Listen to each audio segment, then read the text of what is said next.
நீ தேடும் நிம்மதி இயேசுவிடம் உண்டு, நீ நாடும் விடுதலை அவரிடமே உண்டு. நீ தேடும் நிம்மதி இயேசுவிடம் உண்டு, நீ நாடும் விடுதலை அவரிடமே உண்டு. மனிதானே மனந்திரும்பு, மனிதானே மனந்திரும்பு, மனிதானே மனந்திரும்பு, மனிதானே மனந்திரும்பு. நீ தேடும் நிம்மதி இயேசுவிடம் உண்டு, நீ நாடும் விடுதலை அவரிடமே உண்டு. எத்தனையோ சிலைகள் உண்டு உலகத்திலே, அத்தனையும் உண்மையிலே தெய்வமில்லே. எத்தனையோ சிலைகள் உண்டு உலகத்திலே, அத்தனையும் உண்மையிலே தெய்வமில்லே. நீ கல்லு மண்ணு மரமும் வைத்து வணங்கையிலே, கடைசி வரை கை உனக்கு கொடுப்பதில்லை. மனிதானே மனந்திரும்பு, மனிதானே மனந்திரும்பு. சாராயத்தை குடிச்சு பார்த்தோம் நிம்மதி இல்லை, உனக்கு பீர் பிராந்தி குடிச்சு பார்த்தோம் நிம்மதி இல்லை. சாராயத்தை குடிச்சு பார்த்தோம் நிம்மதி இல்லை, உனக்கு பீர் பிராந்தி குடிச்சு பார்த்தோம் நிம்மதி இல்லை. நீ பீடி சுருட்டு குடிச்சு பார்த்தோம் நிம்மதி இல்லை, நீ பீடி சுருட்டு குடிச்சு பார்த்தோம் நிம்மதி இல்லை. சினிமாவுக்கு போய் பார்த்து நிம்மதி இல்லை, நீ சினிமாவுக்கு போய் பார்த்து நிம்மதி இல்லை. மனிதானே மனந்திரும்பு, மனிதானே மனந்திரும்பு. நீ தேடும் நிம்மதி இயேசுவிடம் உண்டு, நீ நாடும் விடுதலை அவரிடமே உண்டு. ஆண்டவரும் இரட்சகரும் மீட்பருமாகிய இயேசு கிறிஸ்து நாமத்தினாலே உங்களை அனைவருக்கும் வாழ்த்துகிறேன். ஆண்டவராக இயேசு கிறிஸ்துவின் நாமத்தினாலே பிரியமானவர்களே, என்னுடைய பெயர் அதாவது பக்ரின்னு கூப்பிடுவாங்க. ஆனால் அதற்கு அந்த பெயருக்கு பதிலாக மறுபடியும் போக்ரின்னு சொல்லி கூப்பிடுவாங்க. நான் பிறந்தது ஒரு இந்து குடும்பத்தில் பிறந்தேன், இந்து குடும்பத்தில் வளர்ந்தேன். ஆனால் எங்களுடைய இனம் மராட்டி நாய்க்கர். இந்த ஜாமு கோடைன்னு சொல்லுவாங்கள்ல, சாமு கோடைங்க, நைட்டில் போய் கோடைங்க சொல்கிறது. ஒவ்வொரு மணி நேரம் 2 மணி நேரம் நைட்டில் போய் ஒவ்வொரு கிராமங்கள் போய் அங்கே அந்த கோடைங்க சொல்லி இந்த ஜனங்களுக்கு சில இது சொல்லுவாங்க. எங்கள் அப்பா அந்த இதில் வாழ்ந்து கொண்டு இருந்தார்கள். எங்களுடைய தொழிலை அதாவது நைட்டு தான், நைட்டு ஒவ்வொரு மணி நைட்டு 2 மணி நைட்டு இப்படி ஒவ்வொரு கிராமங்கள் போய் சொல்லுவாங்க. நான் பிறந்தது ஒரு இந்து குடும்பத்தில். ஆரம்பத்தில் நாங்கள் கிறிஸ்தவங்க கிடையாது. ஆரம்பத்தில் நான் இயேசு கிறிஸ்துனா என்னான்னு எங்களுக்கு தெரியாமல் வாழ்ந்து கொண்டு இருந்தோம். ஆனால் இயேசு கிறிஸ்துனா ஆரம்பத்தில் எங்களுக்கு பிடிக்காது. யாராவது இயேசு கிறிஸ்து ஏற்றுக்கொண்டாலும் எங்கள் இனத்தில் அதாவது அவங்க ஜாதி விட்டு வெளியே நீக்கிடுவோம், குடும்பத்தோடு அப்படி நீக்கிடுவோம். ஆனால் அப்படி நீக்கிட்டால் ஜாதி விட்டு வெளியே நீக்கிட்ட முடியும், மறுபடியும் அவங்கக்கிட்ட பொண்ணு வாங்க முடியாது, பொண்ணும் கொடுக்க முடியாது. ஒரு நல்ல விஷயத்தில் கெட்டதுக்கும் கல்யாணத்துக்கும் ஒரு தெரட்டிக்கும் நல்லது கெட்டதில் கலந்துக்கூடாது, ஜாதி விட்டு அப்படியே நீக்கிடுவோம். அந்த மாதிரி வாழ்ந்து கொண்டு இருந்தோம். ஒரு ஜாதி வெறியில் நம்ம வாழ்ந்து கொண்டு இருந்தோம் இந்துங்கிற ஒரு பகுதியில். ரெண்டாவது எங்களுடைய தொழில் கோடைங்க சொல்கிறது, நைட்டு போய் கோடைங்க சொல்கிறது. எங்கள் அப்பா அப்படி செய்துக்கிட்டு இருந்தார். நம்ம அப்போல்லாம் சின்ன பிள்ளைங்களாக இருந்தோம். ஆனால் இது ஒவ்வொரு நாளும் ஒவ்வொரு கிராமங்கள் போய் ஒரு மரத்துக்கு கீழே ஒரு டென்ட்டு, ஒரு டேரா போட்டு, ஒரு கூடாரம் போட்டு அந்த இடத்துல நம்ம குடியிருந்துருவோம். மரத்துக்கு கீழே அங்கே தான் சமைச்சு சாப்பிட்டு அங்கேயே நம்ம இருந்து, எங்கே பக்கத்தில் கிராமங்கள் இருக்க எங்கள் அப்பா எழுந்து போயிடுவார். போயிட்டு எல்லா இடத்துல அந்த வீட்டுக்கு இப்படி இருக்குது, இந்த வீட்டுக்கு இப்படி இருக்குது சொல்லி 1 மணி நைட்டில் போய் சொல்லுவாங்க. அப்படி சொல்லும்போது எங்கள் அப்பா பேர் ராமசாமி, எங்கள் அம்மா பேர் குப்பம்மாள். இப்படி அந்த தொழில் செய்து அவங்க நாளுக்கு நாள் போய் சொல்லுவாங்க. ஆனால் நைட்டில் அப்படி சொல்லும் பொழுது அந்த ஒவ்வொரு வீட்டில் பயந்துக்குவாங்க. இந்த வீட்டில் இப்படி பேய் இருக்கிறது, இந்த வீட்டில் பிசாசு இருக்குது, இந்த வீட்டில் செய்வன் இருக்குது, இந்த வீட்டில் பலவிதமான சோதனைகள் இருக்குது, நீங்கள் எச்சரிக்கையாக இருங்க அப்படின்னு சொல்லி நைட்டில் 1 மணி நைட் அந்த கோடைங்க இதை அடித்து சொல்லிட்டாங்கன்னா அந்த குடும்பம் அப்படியே பயந்துக்குவாங்க அந்த நாட்களில். ஆனால் மறுபடியும் பார்த்திங்கன்னா அது காலையில் ஒவ்வொரு வீட்டில் கிட்டத்தட்ட 20-30 வீட்டுக்கு சொல்லிட்டு வந்துடுவாங்க. அப்படி சொல்லிட்டு வரும்பொழுது காலையில் அவங்க எதிர்பார்ப்பாங்க. இப்போ காலையில் அந்த வீட்டுக்கு போனதுமே அவங்க என்ன செய்வாங்க அப்படின்னா, ஐயா அதை என்ன செய்வது, என்ன அதுக்கு சாங்கிய முறை, அது என்ன அதுக்கு விடுதலை அப்படின்னு சொல்லி கேட்பாங்க. அப்போ அந்த நேரத்தில் எங்கள் அப்பா சொல்லுவார், அதாவது உங்கள் வீட்டில் இந்த செய்வனை விடுதலை ஆகணும் அப்படின்னா உங்கள் வீட்டில் சேவல் ஒன்று, கோழி ஒன்று, அதாவது ஒரு ஒரு ஒரு 5 கிலோ அரிசி, ரெண்டாவது அதுக்கு குறைஞ்சது ஒரு 4000 ரூபாய் 5000 ரூபாய் இப்படி ஆகும். அப்பேற்பட்ட ஒரு சீப்பு பழங்கள், தேங்காய் பழம் இதெல்லாம் கொண்டு வாங்க, அதெல்லாம் சாங்கிய முறை செய்யணும் அப்படின்னு சொல்லிடுவாங்க. சரின்னு சொல்லிட்டு அவங்கக்கிட்ட இல்லைனாலும் பக்கத்து வீட்டில் கடனாவது வாங்கி ஏதாவது ஒன்று செஞ்சு அதிலேருந்து நம்ம விடுதலை ஆக்கலாம் சொல்லி அவங்க அந்த பரிகாரம் செய்வாங்க. இப்படி ஒரு வீட்டில் கோழி, சேவல், இப்படி பணங்கள் இதெல்லாம் வாங்கி கொண்டு திரும்பவும் அதை எடுத்துக்கொண்டு மறுபடியும் என்ன செய்வாங்கன்னா இன்னொரு வீட்டுக்கு போவாங்க. அந்த வீட்டில் சும்மா உதாரணக்கு நல்லா இருக்குன்னு சொல்லுவாங்க. மறுபடியும் அடுத்த வீட்டுக்கு வந்து, அதாவது இந்த வீட்டில் பெரிய பிரச்சனை, பெரிய ஒரு கூட்டம் கூட போகுது, இதில் அந்த வீட்டுக்கு ஆபத்து இருக்குது, அந்த மாதிரி நைட்டில் வந்து சொல்லியிருக்கு, தெய்வம் சொல்லியிருக்கு, நீங்கள் எச்சரிக்கையாக இருங்க அப்படின்னு சொல்லி அவங்க சொல்லுவாங்க. அதுக்கு என்ன செய்வதுன்னு சொல்லி அங்கே தண்ணி கொஞ்சம் கொண்டு வான்னு சொல்லுவாங்க. எங்கள் அப்பா தண்ணி கொண்டு வர சொல்லுவாங்க. அந்த தண்ணியில் வந்து பார்த்திங்கன்னா இந்த தண்ணியில் வந்து கை நீட்டுங்கன்னு சொல்லுவாங்க. கை நீட்டுவாங்க. இந்த தண்ணி வந்து இப்போ இந்த வெறும் தண்ணி ரத்தமாக மாறி போச்சுன்னா, ஆனால் உங்கள் வீட்டில் செய்வனை இருக்குன்னு அர்த்தம். இது ரத்தமாக மாறலைன்னா செய்வனை இல்லைன்னு அர்த்தம் அப்படின்னு சொல்லுவாங்க. சரின்னு சொல்லிட்டு அந்த தண்ணி அப்படி ஊற்றுவாங்க. ஆனால் அந்த தண்ணி பார்த்திங்கன்னா தண்ணி அப்படி ஊற்றினோம்னா அப்படி கை மடக்க சொல்லுவோம். கை மடக்கிடுவாங்க. திரும்ப ஒரே நிமிஷம் அப்படி கொஞ்ச நேரம் 1 நிமிஷம் 2 நிமிஷம் ஆகிட்டு அப்புறம் அந்த கை வந்து இப்படி விரிங்கன்னு சொல்லுவோம். உடனே தண்ணியெல்லாம் அப்படியே ரத்தமாக மாறி போயிடும். ரத்தமாக மாறி போச்சுன்னா அவங்க பயந்துக்குவாங்க. உண்மையிலே இந்த வீட்டில் செய்வனை இருக்குது, தண்ணி வெறும் தண்ணி ரத்தமாக மாறி போச்சே அப்படின்னு சொல்லிட்டு ரொம்ப குடும்பம் எத்தனை பேர் இருந்தாலும் பயந்துக்குவாங்க. வெறும் தண்ணி வந்து ரத்தமாக மாறிடுச்சே அப்படின்னு சொல்லிட்டு. ஆனால் இதில் என்னன்னு கேட்டிங்கன்னா அதில் வந்து ஒரு மாத்திரை மாதிரி, பர்க்லாஸ் மாத்திரை மாதிரி இருக்கும். அதை ஏற்கனவே வந்து இந்த நெகத்தில் பொடி பண்ணி வச்சுருப்பாங்க எங்கள் அப்பா. அந்த நெகத்தில் சும்மா கொஞ்சம் அந்த மாத்திரை பட்டாலும் போதும், தண்ணியில் கொஞ்சம் தண்ணியில் பட்டாலும், கொஞ்சோண்டு சுண்ணாம்பு அப்படியே கொஞ்சம் அப்படி பட்டாலும் அது அப்படியே தண்ணீர் வந்து அப்படியே ரத்தமாகி மாறிடும். அப்படி அவங்க பயப்படுவாங்க. சாதாரண குச்சி தான் இருக்கும், சர்ன்னு அப்படியே சுற்றும். இதெல்லாம் சும்மா ஒரு இது வேடிக்கை தான், ஒரு கண்கட்டி வித்தை தான். இப்படிலாம் செய்யும்போது அப்போ எதுனா செய்யணும். இது வந்து ஆட்டுக்குட்டி வேணும், ஒரு ஆட்டுக்குட்டி வேணும், ஒரு கோழி வேணும் அப்படின்னு சொல்லுவாங்க. அது கிராம பகுதி இல்லைங்களா. இந்த கிராம பகுதிங்கிறதுனால ஒவ்வொரு இடத்துல ஆட்டுக்குட்டி கொடுப்பாங்க, ஒரு இடத்துல ஆடு கொடுப்பாங்க, இப்படி கோழி கொடுப்பாங்க. இந்த மாதிரி ஒவ்வொரு இடத்துல அதை அப்படியெல்லாம் வாழ்ந்து கொண்டே இருந்தாங்க எங்கள் அப்பா. இப்படி போகிற கிராமங்கள் எல்லாம் எங்கள் அப்பா அந்த மந்திரத்தினால, மாந்திரிகத்தில் அந்த மாதிரி வாழ்ந்து கொண்டு இருந்தாங்க. ஆனால் எங்கள் அப்பாவுக்கு வந்து ஆரம்ப நாட்களில் பசங்க வந்து 8 பேர், ஒரே ஒரு பொண்ணு. அதில் எங்கள் அண்ணன் ஒருத்தன் ஃபஸ்ட்டு, அடுத்தது நான், எங்கள் அண்ணன் பேர் சின்னசாமி, என் பேர் வந்து பக்ரி, என்னுடைய தம்பி பேர் வந்து தேவதாஸ், இன்னொரு தம்பி பேர் வந்து முரளி, இன்னொரு தம்பி பேர் ரவி, அப்புறம் சேகர், எங்கள் தங்கச்சி வந்து பூங்குடி. ஆனால் 8 பேர் அண்ணன் தம்பி, ஆனால் ஒரே ஒரு தங்கச்சி. இப்படி நம்ம வாழ்ந்து கொண்டு இருந்தோம். ஆனால் எங்கள் அப்பா கொண்டு வர்ற பணமெல்லாம் இந்த மதுபானம் குடித்து அவர் பணமெல்லாம் செலவு பண்ணிடுவார். அப்போல்லாம் பார்த்திங்கன்னா எங்கே பார்த்தாலும் பஞ்சாயத்து, சம்பாதிக்க வேண்டியது, பஞ்சாயத்தில் உட்கார வேண்டியது, சம்பாதிக்க வேண்டியது, குடிக்க வேண்டியது, சம்பாதிக்க வேண்டியது, பஞ்சாயத்தில் சண்டை போட வேண்டியது, இப்படியாக என்னுடைய வாழ்க்கையில் அப்படியே ஓடிக்கொண்டே இருந்தது. ஒவ்வொரு பகுதியில் ஜனங்கள் கூடுவாங்க, குடிக்கிறது, பஞ்சாயத்து, அடிதுடி, சண்டை, பிரச்சனை, போராட்டம், இப்படி தான் நடந்து கொண்டே இருந்துச்சு. வாழ்க்கையில் ஒவ்வொரு நாட்களும் ஒவ்வொரு காலங்கள் அப்படி நடந்து கொண்டே இருக்கும். திடீர்னு பார்த்திங்கன்னா ஒரு திருவிழா நடந்துச்சனாலும் அங்கே உடனே பஞ்சாயத்து, அடிதுடி, இப்படி போராட்டங்கள் நடந்தது. வாழ்க்கையில் சமாதானம் இல்லாமல் வாழ்ந்து கொண்டு இருந்தோம். வாழ்க்கையில் எங்கள் அப்பா குடும்பம், எங்கள் ஜனங்களை எப்போ பார்த்தாலும் ஒரு ஜாதி வெறி பிடிச்சு சண்டைகள், பிரச்சனைகள், போராட்டங்கள் இதே தான் நடக்கும். இப்படி நடந்து தெரிஞ்சு அப்படி இருந்த நேரத்தில், ஆனால் எவ்வளவாக எங்கள் அப்பா குடிச்சு எத்தனையோ இதில் என்னை குடிச்சிருந்தார். அவருக்கு ஒரு திடீர்னு ஒரு சூழ்நிலையில் என்ன ஆயிடுச்சுன்னா ரொம்ப சீரியஸ் ஏற்பட்டுருச்சு. உடல் வந்து கெட்டு போகிற அளவுக்கு ஆயிடுச்சு குடிச்சு. அப்புறம் வந்து டாக்டர் போய் பார்த்து எங்களால் முடியாதுன்னு சொல்லிட்டாங்க. இன்னொரு டாக்டர் இடத்துல போய் பார்த்து முடியாதுன்னு சொல்லிட்டாங்க. நாட்கள் ஆக பிறகு அப்புறம் கோயம்புத்தூர் போகலான்னு சொல்லி கோயம்புத்தூர் ஜிஹெச் ஆஸ்பத்திரியில் போய் பார்த்து அப்புறம் அங்கேயும் விடுதலை. அப்புறம் என்ன ஆயிடுச்சுன்னா யூரின் பாஸ் பண்ணும்போது ரத்தமாக போகும். மறுபடியும் அவர் காலமாகி மரித்து விட்டார். அம்மா இருக்கிறாங்க.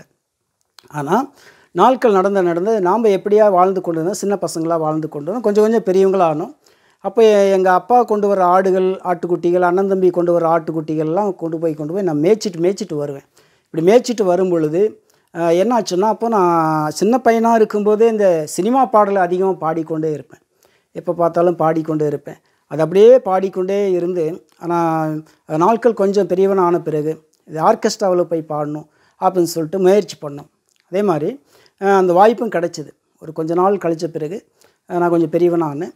அப்புறம் இந்த ஆர்கெஸ்ட்ராவில் போய் சினிமா பாடலை பாடி, அது அப்படியே அவங்க எப்படி பாடுறாங்களோ, மலேசியா வாசுதேவன், டிஎம் சௌந்தரராஜ், எஸ்வி பாலசுப்ரமணியம், இளையராஜா இவங்க டோனில் அப்படியே பாடுவேன். அதை எப்படி பாடுறாங்களோ அதே மாதிரி இருக்கும்.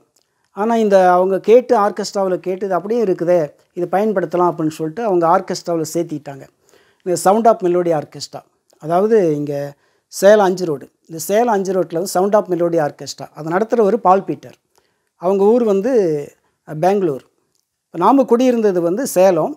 இந்த சேலம் அந்த பக்கம் அக்ராகரம். இந்த அக்ராகரத்தில் ஒரு கிராம பகுதி. இந்த அக்ராகரத்தில் நம்ம இருக்கிறோம். இப்படி இருந்து அங்கே போயிட்டு வருவேன். அந்த சவுண்ட் ஆஃப் மெலோடி ஆர்கெஸ்ட்ராவில் பல மேடையில் பாடிக்கொண்டு இருந்தோம். ஆனால் நல்லா ஃபேமஸாக வந்து கொண்டு இருக்கிற நேரத்தில், ஆனால் என்ன நடந்தது, பல வருஷங்களாக பாடிக்கொண்டு இருந்தேன். இப்படி பாடிக்கொண்டே இருக்கும்போது, ஆனால் மறுபடியுமாக எனக்கு இடையில் சரி இது எப்படியாவது சினிமா தேட்டரில் மறுபடியும் சினிமாவில் போய் பின்னணியாக பாடணும். இந்த இளையராஜா அந்த சினிமாவில் பின்னணி பாடுறாங்கல்ல, அந்த பின்னணியாக பாடணும்னு சொல்லிட்டு அந்த முயற்சி பண்ணோம். அந்த வாய்ப்பும் கிடச்சிது. அதுக்கு முன்னாடி பார்த்திங்கன்னா, அந்த கராத்தா கிளாஸில் இங்கே எடப்பாடியில் வந்து ஆலச்சம்பாளையம்னு இருக்கும். அதில் வந்து அவர் பேர் வந்து தர்மலிங்கம். அந்த கராத்தா மாஸ்டருடைய பேர் தர்மலிங்கம். ஆலச்சம்பாளையத்தில் தான் இருக்கிறாங்க. அவங்க இதில் போய் அங்கே போய் சேர்ந்து கலந்து இந்த கராத்தா கிளாஸ் கற்றுக்கணும் அப்படின்னு சொன்ன பிறகு அவங்களும் வாங்கன்னு சொல்லி எடுத்துக்கிட்டாங்க. அது வாரம் ஒரு டைம் போய் கராத்தா கிளாஸ் கற்றுக்கிட்டு இருந்தோம். இப்படி கற்றுக்கிட்டு நாளுக்கு நாள் சில வருடங்கள் ஆன பிறகு கராத்தா மாஸ்டராக அந்த வேலை வாய்ப்பு கிடச்சிது. அதில் ரொம்ப கற்றுக்கிட்டு அதில் எல்லோ, ப்ளூ, பிளாக்கு பெல்ட்டு இதெல்லாம் வாங்கி கொண்டு 6 மாதம் ஒருக்க பெல்ட்டு தந்துகிட்டே இருப்பாங்க. அப்புறம் மறுபடியும் பார்த்தீங்கன்னா க்ரீன் பெல்ட்டு தருவாங்க. இப்படி கருப்பு பெல்ட்டு. அப்புறம் அதில் கராத்தா மாஸ்டராகவும் அதில் பட்டம் கொடுத்தாங்க. அதில் வாரம் சண்டைக்கு ஃபைட்டுக்கு விடுவாங்க. அது நாளுக்கு நாள் அதிகம் ஆக அதில் வந்து கராத்தாவில் வந்து 4 பேர் நிற்க வச்சு ஒருத்தன் தான் அடிக்கணும். அந்த மாதிரி பயங்கரமாக சண்டைகள் நடந்துகிட்டே இருக்கும். இதை நல்லா நிறையா கற்றுக்கிட்டு மறுபடியும் என்ன ஆயிடுச்சுன்னா, நல்லா கராத்தா மாஸ்டர் வந்த பிறகு அப்புறம் ஊருக்கெல்லாம் வருவோம். திடீர்னு ஏதாவது ஒரு சின்ன பிரச்சனை பஞ்சாயத்து நினைச்சாலும் அங்கே சண்டைகள் நடக்கும். அங்கே திடீர்னு கிட்டத்தட்ட 20 பேர் வந்தாலும் 20 பேர் அடித்து கீழே தள்ளிடுவேன். ஒரு ஊர் ஜனங்க இருந்தாலும் பயப்பட மாட்டேன். அந்தளவுக்கு சண்டைகள் நடக்கும். எந்த ஊரில் திருவிழா நடக்குதோ அங்கே திருவிழாவில் கலந்து மறுபடியும் அங்கே ஒரு சண்டை கலவரம் உண்டாக்கி தான் மறுபடியும் வெளியே வருவோம். இப்படியாக நான் முரட்டாட்டத்தனமாக, ஒரு கெட்டவனாக, ஒரு சண்டைக்காரனாக, ஒரு பயங்கரமான ஒரு மோசமான நிலையில் அப்படி நம்ம வாழ்ந்து கொண்டு இருந்தோம். எங்கே போனாலும் ஒரு சண்டை நடக்கும். சண்டைன்னா இதாக இருக்கும். எங்கேயாவது போனால் ஒரு கலவரம் செய்யணும், சண்டை நடக்கணும். இப்படி வாழ்ந்து கொண்டு இருந்தோம். ஆனால் இந்த கராத்தா மாஸ்டர் வந்ததுனால எங்கள் ஜனங்கள்லாம் என்னை பார்த்து பயப்படுவாங்க. போக்கிரி வந்துட்டான், போக்கிரி. என் பேர் பக்ரி, ஆனால் அவங்க சொல்கிறது போக்கிரின்னு கூப்பிடுவாங்க. யாருமே வந்து எல்லோரும் பயந்துக்குவாங்க. இப்படி ஒவ்வொரு பகுதியில் எங்கள் ஆளுங்க எங்கெங்கெல்லாம் இருக்கிறாங்களோ அங்கெங்கெல்லாம் போய் இப்படியெல்லாம் போயிட்டு வருவோம். ஆனால் நடந்த சம்பவம் என்னான்னு கேட்டிங்கன்னா, இந்த ஆர்கெஸ்ட்ராவில் சினிமா பாடிட்டு இருந்தோம். சினிமாவில் போய் பின்னணியாக பாடணும். அதில் எப்படியாவது ஒரு வில்லனாக வரணும் அல்லது கதாநாயகனாக வரணும்னு சொல்லி நாம் முயற்சி செய்தோம். அது மேலிடத்துல கேட்டதுக்கு அந்த வாய்ப்பும் கிடைச்சிது. அப்போ தானே ஆர்கெஸ்ட்ராவில் ஒரு மேடையில் பாடிட்டுருக்கிறேன். இப்படி பாடிட்டுருக்கும்போது ஆனால் திடீர்னு பார்த்திங்கன்னா எனக்கு ஒரு ஹார்ட் அட்டாக் மாதிரி ஏற்பட்டது. இந்த ஹார்ட் அட்டாக் மாதிரி ஏற்பட்டு பாடிட்டுருக்குறோம். சகோதரிங்கெல்லாம் கூட பாடுறாங்க, நானும் பாடிட்டுருக்கிறேன். மேடையில் பாடிட்டுருக்கும்போது அந்த வலி அப்படியே அந்த அளவுக்கு வலி ஏற்பட்டது, தாங்க முடியல. அதை பாடி சமாளித்து வந்துட்டேன். அப்படி வரும் பொழுது அடுத்த பாட்டு பாட சொல்கிறாங்க. ஆனால் என்னால் பாட முடியல. அந்த வலி என்னங்க சார், வலிக்குது, இருக்கட்டுங்கண்ணா. சரி, அப்புறம் மறுபடியும் அந்த பாட்டு பாட வைக்கல, நிறுத்திட்டாங்க. வேறவங்களை பாட வச்சாங்க. இன்னொரு பாட்டு பாடும்போது என்ன பாட வச்சாங்க. திரும்ப பாடும்போது திரும்ப வலியை எடுத்தது. இப்படியாக அந்த மேடையில் பாடி சமாளிச்சிட்டேன். ஆனால் மறுபடியும் அவர் சொல்லி பார்த்தேன், சார் இந்த நெஞ்சு வலிக்குது அப்படின்னு சொன்னேன். அப்போனா நீங்கள் சரி வீட்டுக்கு போய் ஒரு நல்ல டாக்டரை பார்த்து ஆஸ்பத்திரி பாருங்கள் அப்படின்னு சொன்னாங்க. சரின்ட்டு அப்புறம் வீட்டுக்கு வந்து, அம்மா அந்த மாதிரி நெஞ்சு வலிக்குது, சமாளிக்க முடியல அப்படின்னு அப்புறம் ஆஸ்பத்திரிக்கு கூப்பிட்டு போனாங்க. அவங்க செக் பண்ணி பார்க்கும்பொழுது என்ன சொன்னாங்க அப்படின்னா, அதாவது இது ஹார்ட் அட்டாக்காக இருக்குது. சரி, முடிஞ்ச வரைக்கும் பார்க்குறோன்னு சொல்லிட்டு அவங்களும் ட்ரீட்மெண்ட்லாம் பார்த்தாங்க. அப்புறம் மறுபடியும் நல்லாகலை. பணம் தான் செலவாச்சு. மறுபடியும் இன்னொரு ஆஸ்பத்திரி இங்கே போங்க எழுதி கொடுக்குறேன்னு சொல்லி அந்த ஆஸ்பத்திரி அனுப்பிட்டாங்க. அங்கே போய் பார்த்து அங்கே ஒரு 4 நாள் 5 நாள் வர சொன்னாங்க. அங்கே ட்ரீட்மெண்ட் பார்த்து அங்கே நல்லா ஆகலை. ஆனால் திரும்ப திரும்ப அதிகம் அந்த வலிகள் தாங்க முடியல. நெஞ்சு வலி பயங்கரமாக, ஹார்ட் அட்டாக் வலி ரொம்ப வலிக்கும். அப்புறம் மேடையில் பாட சொல்லுவாங்க, அங்கேயும் போக முடியல, பாடவும் முடியல. இந்த மாதிரி வலிக்குதே, என்ன பண்ணுறது அப்படின்னு சொல்லிட்டு திரும்ப மறுபடியும் ஆஸ்பத்திரி போய் பார்த்தோம். ஆனால் நாளுக்கு நாள் என்ன ஆயிடுச்சுன்னா, அந்த வலி சமாளிக்க முடியல, அழுகக்கூடியான சூழ்நிலை வந்துருச்சு. அப்புறம் பார்த்திங்கன்னா ஒரு பக்கம் பயங்கரமான தலைவலிக்கும், அந்த நெஞ்சு வலிக்கும், அப்புறம் அந்த வயிறு வலிக்கும். இந்த 3 வலினால் பயங்கரமாக போராடிட்டு இருந்தேன். சரி, ஏதோ டாக்டர் சுகமாக்கிடலாம் அப்படின்னு சொல்லிட்டு எத்தனை டாக்டர் பார்க்கணுமோ பார்த்தோம். வருஷக்கணக்கில் பார்த்தோம், 1 லட்சக்கணக்கில் செலவு பண்ணி கூட நல்லா ஆகலை. ஆனால் என்ன பண்ணுறது அப்படின்னு சொல்லிட்டு மறுபடியும் பார்த்திங்கன்னா நாளுக்கு நாள் ரொம்ப சீரியஸான ஒரு நிலைமை ஏற்பட்டது. அப்புறம் பார்த்திங்கன்னா சாப்பிட முடியாது, பேச முடியாது, மறுபடியும் நடக்க முடியாத சூழ்நிலை ஆயிடுச்சு. டாக்டர்லாம் சொல்லிட்டாங்க, எங்களால் முடியாது, இது முடிஞ்ச வரைக்கும் பார்த்தோம், இது ஹார்ட் அட்டாக்கு, நீங்கள் வீட்டுக்கு எடுத்துகிட்டு போங்கன்னு சொல்லிட்டாங்க. கடைசியில் இப்படி 1 வருஷம் 2 வருஷம் அப்படியே போராடிக்கிட்டு இருக்கும்போது கடைசியில் கொண்டு வந்து கட்டிலே போட்டாங்க. அப்புறம் நாளுக்கு நாள் ரொம்ப சீரியஸ், சாப்பிட முடியல, பேச முடியல, அந்த மாதிரி அவ்வளோதான்ங்கிற சூழ்நிலை. அப்புறம் ஜனங்கள்லாம் முடிவு எடுத்துட்டாங்க. என்ன முடிவு எடுத்துட்டாங்கன்னா, எங்கே அடக்கம் பண்ணலாம் அப்படிங்கிற ஒரு சூழ்நிலை. அப்போனா எந்த அளவுக்கு சீரியஸாக இருக்கும் பாருங்கள். திடீர்னு ஆஸ்பத்திரிக்கு முன்னாடி போகும்போது டாக்டருடைய அப்படியே அந்த சேரில் சாஞ்சிட்டு அழுவேன், டாக்டர் எப்படியாவது என்னை காப்பாற்றுங்க, இந்த வலி என்னால் சமாளிக்க முடியல, இந்த நெஞ்சு வலி, இந்த ஹார்ட் அட்டாக் வலி ரொம்ப வேதனையோடு இருக்குது அப்படின்னு சொல்லிட்டு மறுபடியும் அந்த இடத்துல பயங்கரமாக அழுவேன். ஆனால் அந்த டாக்டர் பயப்படாதீங்க தம்பி அப்படின்னு சொல்லிட்டு முடிகிற வரைக்கும் பார்ப்பாங்க, மறுபடியும் அனுப்பிடுவாங்க, எங்களால் முடியாதுன்னு சொல்லிட்டு. இப்படி நாளுக்கு நாள் போராடிட்டு இருக்கும்போது அப்புறம் எங்கள் ஜனங்களும் சரி அவ்வளோதான் அப்படிங்கிற சூழ்நிலை, கூட்டம் கூடி எங்கே அடக்கம் பண்ணலாம் அப்படிங்கிற சூழ்நிலை ஆயிடுச்சு. கடைசியில் பார்த்திங்கன்னா கண் திறந்து பார்க்கவும் முடியாது, பேசவும் முடியாது, சாப்பிடவும் முடியாது, அந்த அளவுக்கு ரொம்ப சீரியஸ். அதுக்கு முன்னாடி எத்தனையோ கோயிலுக்கு போயிருந்தோம், அந்த ஆஸ்பத்திரி போய் பார்த்துக்கிட்டும் இருக்கிறோம். அப்புறம் இடையில சில கோயில்கள், எத்தனை விக்கிரகம் கோயில் இருக்குதோ, எத்தனை சிலைகள் இருக்கோ, எத்தனை கோயில் இருக்கோ, அங்கெங்கெல்லாம் போகாத இடம் கிடையாது. திருச்சி, தஞ்சாவூர், மதுரை, மன்னார்குடி, லால்குடி, கோயம்புத்தூர், இப்படியெல்லாம் எங்கெந்த ஏரியாவுக்கெல்லாம் எங்கெங்கெல்லாம் போய் சொல்கிறாங்களோ பரிகாரம் செய்து பார்த்தோம். மந்திரவாதி இடத்துல போனால் அங்கே நல்லாகுமா, அங்கே போய் மந்திரத்தில் போய் செய்து பார்த்தோம். எங்கள் அம்மாவும் கூட வருவாங்க, எங்கள் தங்கச்சியும் கூட வரும், அப்புறம் எங்கள் ஜனங்கள்லாம் 2-3 பேர் வருவாங்க.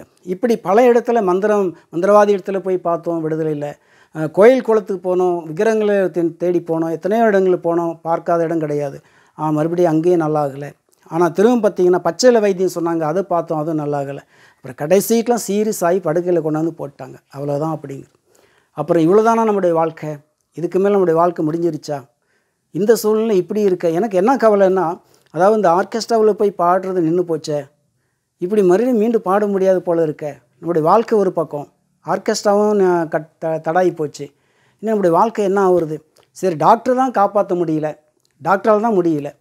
ஆனால் சரி, இத்தனை தெய்வத்தை கும்பிட்டோமே, எத்தனை அபிஷேகம் பண்ணோம், எத்தனை கோயில் குளத்துக்கு போனோம், எத்தனை மலைகள் ஏறணும், ஆனால் ஒரு தெய்வம் கூட காப்பாற்றலையே. டாக்டர் தான் கைவிட்டுட்டாங்க, பரவாயில்ல, ஆனால் ஒரு தெய்வம் கூட காப்பாற்றலையே அப்படின்னு சொல்லிட்டு எனக்குள்ளே எல்லாம் தெய்வத்தை வெறுக்க ஆரம்பித்தேன். ஒரு தெய்வம் கூட கிடையாது, இது மேலே ஒரு தெய்வம் கூட கிடையாது அப்படின்னு சொல்லிட்டு அப்புறம் எல்லாம் தெய்வத்தை வெறுக்க ஆரம்பித்தேன். ஒரு தெய்வம் கூட கிடையாது அப்படின்னு சொல்லிட்டு மனசுலேயே நான் பாட்டுக்கு நினச்சி புலம்பிகிட்ருக்கிறேன். அப்படி தூங்கிட்டு இருக்கும்போது அந்த நேரத்தில் தான் ஒரு இரவு நேரத்தில் ஆண்டவராக இயேசு கிறிஸ்து அவர் சிலுவிலிருந்து தொங்கி கொண்டிருக்கிற காட்சி அப்படியே கண்ணுக்கு நேராக நிற்கிறார். அப்படி நின்று இந்த கையில் பார்த்திங்கன்னா ரத்தம் அப்படியே கொட்டுன்னு கொட்டுது. இந்த கையில் ஆணி, இந்த கையிலேருந்து ரத்தம் கொட்டுது. காலில் ஆணி குத்தப்பட்ட இடத்துல ரத்தம் கொட்டிகிட்டு இருக்குது. அவர் தலையில் முள்முடி, ரத்தம் கொட்டிகிட்டு இருக்குது. அப்போது ஆண்டவர் பேசுகிறாரு, நான் உனக்கு ஜீவன் கொடுக்குறேன், உன் மரண படுக்கையிலேருந்து நான் விடுதலை ஆக்குறேன், உன் ஆபத்துலேருந்து நான் உன்னை குணப்படுத்துகிறேன், ஆனால் பயப்படாத, ஆனால் என்ன விசுவாசிக்கிறாயா, என்ன நம்புறியா அப்படின்னு சொல்லி ஆண்டவர் அந்த சிலுவையிலேருந்து பேசுகிறார். என்ன விசுவாசிக்கிறாயா, அதாவது நீ என்ன நம்புறியா, என்ன பின்பற்றுவாயா, நான் உனக்கு ஜீவனுள்ள தேவனாக இருக்கிறேன், ஒரு தெய்வம் கூட கிடையாதுன்னு சொன்னேன்ல, நான் ஜீவனுள்ள தேவனாக இருக்கிறேன் அப்படின்னு பேசுகிறார். இப்படி பேசும்போது காலையில் உணர்ந்து முழித்து பார்க்கும்போது திடீர்னு எப்பயுமே சின்ன குழந்தையிலேருந்து ஏசப்பா கனவுல வந்தது கிடையாது, நினைவில் வந்தது கிடையாது, நம்ம இயேசுவை வணங்கினதும் கிடையாது. அப்படி இருக்கும்போது இயேசு கிறிஸ்து இன்னைக்கு கனவுல வந்த காரணம் என்ன, இது கனவா இல்லை நினைவா இல்லை என்னன்னு ஒன்றும் புரியலையே அப்படின்னு சொல்லிட்டு நான் குழப்பிட்டு இருக்கிறேன். அப்படி இருக்கும்போது மறுபடியும் அடுத்த நாள் உறங்கும்போது அடுத்த நாள் மறுபடியும் இயேசு கிறிஸ்து வர்றார். எப்படி வர்றார் அப்படின்னா, அதாவது பிரகாசமாக நடந்து வர்றார். பின்னாடியெல்லாம் ஆட்டுக்குட்டி நிறையா போகுது. அவர் அந்த சூரிய நிலம் இந்த நிலம் இருக்குது பார்த்தீங்களா, இந்த நிலம் எவ்வளோ இந்த கலர் அப்படியே பளிச்சுன்னு எவ்வளோ பிரகாசமாக இருக்குதோ அந்த ஒரு கலரில் அப்படியே சிரிச்ச முகத்தோடு அப்படியே நடந்து வர்றார். ஆனால் மறுபடியும் என்னை பார்த்துட்டு அப்படி சிரிச்சுட்டு அப்படியே போகிறார். அந்த இடத்துல நிற்கிறார். நீ என்ன விசுவாசிக்கிறாயா? என்னை பின்பற்றுவா, நான் உனக்கு ஜீவன் கொடுக்குறேன், உன் மரணத்தில் நான் விடுதலை ஆக்குறேன். ஒரு தெய்வம் கூட கிடையாதுன்னு சொன்னேன்ல, நான் உயிருள்ள தேவனாக இருக்கிறேன். ஆனால் என்ன நீ விசுவாசிக்கிறாயா, என்ன நம்புறியான்னு சொல்லி ஆண்டவர் பேசினார். மறுபடியும் அந்த கட்டங்கள் முடிஞ்சதும் மறுபடியும் காலையில் மறுபடியும் இன்னொரு நாள் விடிஞ்சதுமே மறுபடியும் இது கனவா என்னான்னு தெரியல, மறுபடியும் வர்றாரு இயேசு கிறிஸ்து. இப்படி தொடர்ந்து ஒரு நாள் 2 நாள் கிடையாது, குறைஞ்சது 5 நாள் தொடர்ந்து அப்படி வந்துகிட்டே இருந்தார். இப்படி 5 நாள் ஆண்டவராக இயேசு கிறிஸ்து தொடர்ந்து வந்துட்டு இருக்கும்போது தான் இந்த 5ஆவது நாள் தான் மறுபடியும் என்ன ஆயிடுச்சு, நான் உள்ளத்தில் அவரோட பேச ஆரம்பித்தேன். ஆண்டவரே, நீங்கள் வந்து நான் விசுவாசிக்கிறேன், எந்த குறையில் இருந்தாலும் மன்னிங்க, ஆனால் என் ஜீவனை மாத்திரம் காப்பாற்றுனீங்கன்னா, என் உயிர் மட்டும் காப்பாற்றுனீங்கன்னா கடைசி வரைக்கும் உங்களை மறக்க மாட்டேன். ஆனால் என் ஜீவனை மட்டும் காப்பாற்றுங்க. இந்த ஹார்ட் அட்டாக்லேருந்து விடுதலையாக்குங்க. எத்தனையோ ஆஸ்பத்திரி போனால் நல்லா ஆகலை, எத்தனையோ வைத்தியம் பார்த்தோம் நல்லா ஆகலை, எத்தனையோ கோயில் குளத்துக்கும் போனால் நல்லா ஆகலை. ஆனால் இந்த ஹார்ட் அட்டாக் மரணத்துலேருந்து என்னை விடுதலை ஆக்குனீங்கன்னா கடைசி வரைக்கும் உங்களை மறக்க மாட்டேன் அப்படின்னு சொல்லி வேண்டிக்கிட்டேன், மனசில் வேண்டிக்கிட்டேன்.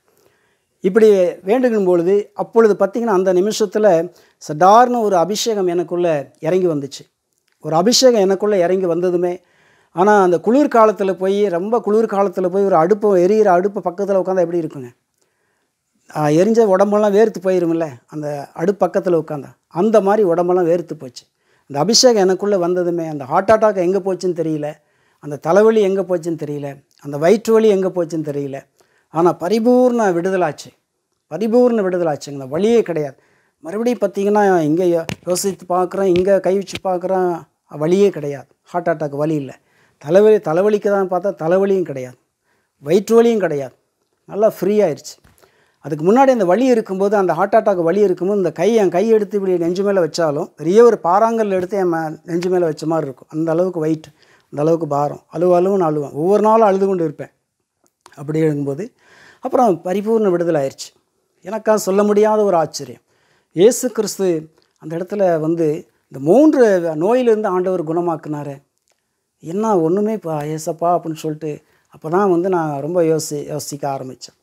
மறுபடியுமாக சரி என்ன பண்ணுறது, யாரை கேட்கலாம், என்ன கேட்கலான்னு சொல்லிட்டு அப்புறம் ஒரு கொஞ்ச நாள் ஆன பிறகு 2 நாள் ஆன பிறகு மறுபடியும் எந்திரிச்சு நடக்க ஆரம்பித்தேன். அப்புறம் மறுபடியும் பேச ஆரம்பிக்கிறேன். ஆனால் மறுபடியும் சாப்பிட ஆரம்பிக்கிறேன். ஆனால் மறுபடியும் பார்த்திங்கன்னா பழையபடி எப்படி ஒரு பலன் இருந்துச்சோ, எப்படி நல்லா ஃப்ரீ இருந்தோ அந்த மாதிரி ஃப்ரீயாக உடம்பு நல்லா ஆயிடுச்சு. ஆண்டவர் இயேசு சுகம் கொடுத்துட்டாரு, என்ன பண்ணுறது, என்ன செய்கிறது, எனக்கா ஒரு குழப்பம். அப்புறம் எங்கள் அம்மாட்ட ஓடி சொல்கிறேன், அம்மா ஏசப்பா வந்தார், எனக்கு சுகம் கொடுத்தாரு, நீங்கள் பயம் இல்லை, நல்லா இருக்கிறேன் பாரு, எங்கள் ஏசப்பா வந்தார் அப்படின்னு சொல்ல ஆரம்பித்தேன். அவங்க ஒரு பக்கம் யோசிக்கிறாங்க, ஒரு பக்கம் சிந்திக்கிறாங்க, ஒரு பக்கம் வந்து என்னான்னு தெரியல, திடீர்னு நல்லா ஆயிடுச்சு. அப்புறம் மறுபடியும் இவன் பாட்டு பெணாத்திட்டு இருக்கிறானே ஏசுன்னு சொல்லிட்டு அப்படின்னு சொல்ல ஆரம்பித்தாங்க. சரின்ட்டு ஒரு நாள் வந்து ஒரு வீதியில் நான் நடந்து போயிட்டே இருக்கிறேன். அப்படி போயிட்டுருக்கும்போது ஒரு பாஸ்டர் பார்த்தார். ஒரு ப்ரேயர் நடந்துச்சு, ஒரு வீட்டில் ப்ரேயர் நடந்துகிட்ருக்கு. அந்த ப்ரேயர் முடிஞ்சு தான், அந்த ப்ரேயர் நடந்துகிட்ருக்குதே, அங்கே போய் சரி என்னான்னு கேட்கலான்னு சொல்லிட்டு வீட்டு வாசப்படி முன்னாடி போய் நிற்கிறேன். அந்த பாஸ்டர் வந்து உள்ளே வாங்க தம்பி அப்படின்னாங்க. உள்ளே வந்தேன். அப்புறம் உட்காந்தேன். அவங்க பாடினாங்க, ஜெபம் பண்ணாங்க, ஆண்டவர் பற்றி சொன்னாங்க, இயேசு பற்றி சொன்னாங்க. ப்ரேயர் முடிஞ்சதுமே இந்த வார்த்தை சொன்னேன், பாஸ்டர் இந்த மாதிரி எனக்கு ஒரு ஆண்டவர் தரிசனமானார், இந்த மாதிரி சூழ்நிலை சொன்னேன். அவர் சொன்னார், பிரதர் உங்களுக்கு ஆண்டவர் தொட்டிருக்கிறாரு, மரணத்திலேருந்து விடுதலை ஆக்கியிருக்கிறாரு, நீங்கள் வாரம் ஒரு டைம் என்ன செய்யுங்க, சர்ச்சையில் வந்து கலந்துக்குங்க, இன்னும் உங்களுக்கு அந்த கிருபைகள் கிடைக்கும், ஆண்டவருடைய அபிஷேகம் ஆசீர்வாதம் கிடைக்கும், நீங்கள் ஆண்டவரை மட்டும் விட்டுறாதீங்க, அவர் ஜீவனே கொடுத்துருக்காருல்ல, மரணத்திலேருந்து விடுதலை ஆக்கியிருக்கிறார். அப்போ நான் கேட்டேன், அப்போ நாம் கும்பிட்றதெல்லாம் தெய்வம் இல்லையா பாஸ்டர் அப்படின்னு சொன்னேன். இல்லைப்பா, அவர் தான் ஜீவனுள்ள தேவன், அவர் தான் நமக்காக ரத்தம் சிந்தினவர், அவர் தான் நமக்காக உயிரை கொடுத்தவர், 3ஆம் நாள் உயிரோடு எழுந்தவர், உங்களுக்கும் மரணத்திலேருந்து விடுதலை ஆக்கியிருக்காருல்ல அப்படின்னு சொன்னார். அப்போ தான் நான் வந்து என் உள்ளத்தில் ஒரு மாற்றம் ஏற்பட்டது. சரி என்ன பண்ணலான்னு சொல்லிட்டு மறுபடியும் இது கொஞ்ச நாள் ஆன பிறகு இன்னொரு பகுதிக்கு நான் போய்கிட்டுருக்கிறேன், ஒரு வியாபாரத்துக்கு போயிட்டுருக்கிறேன்.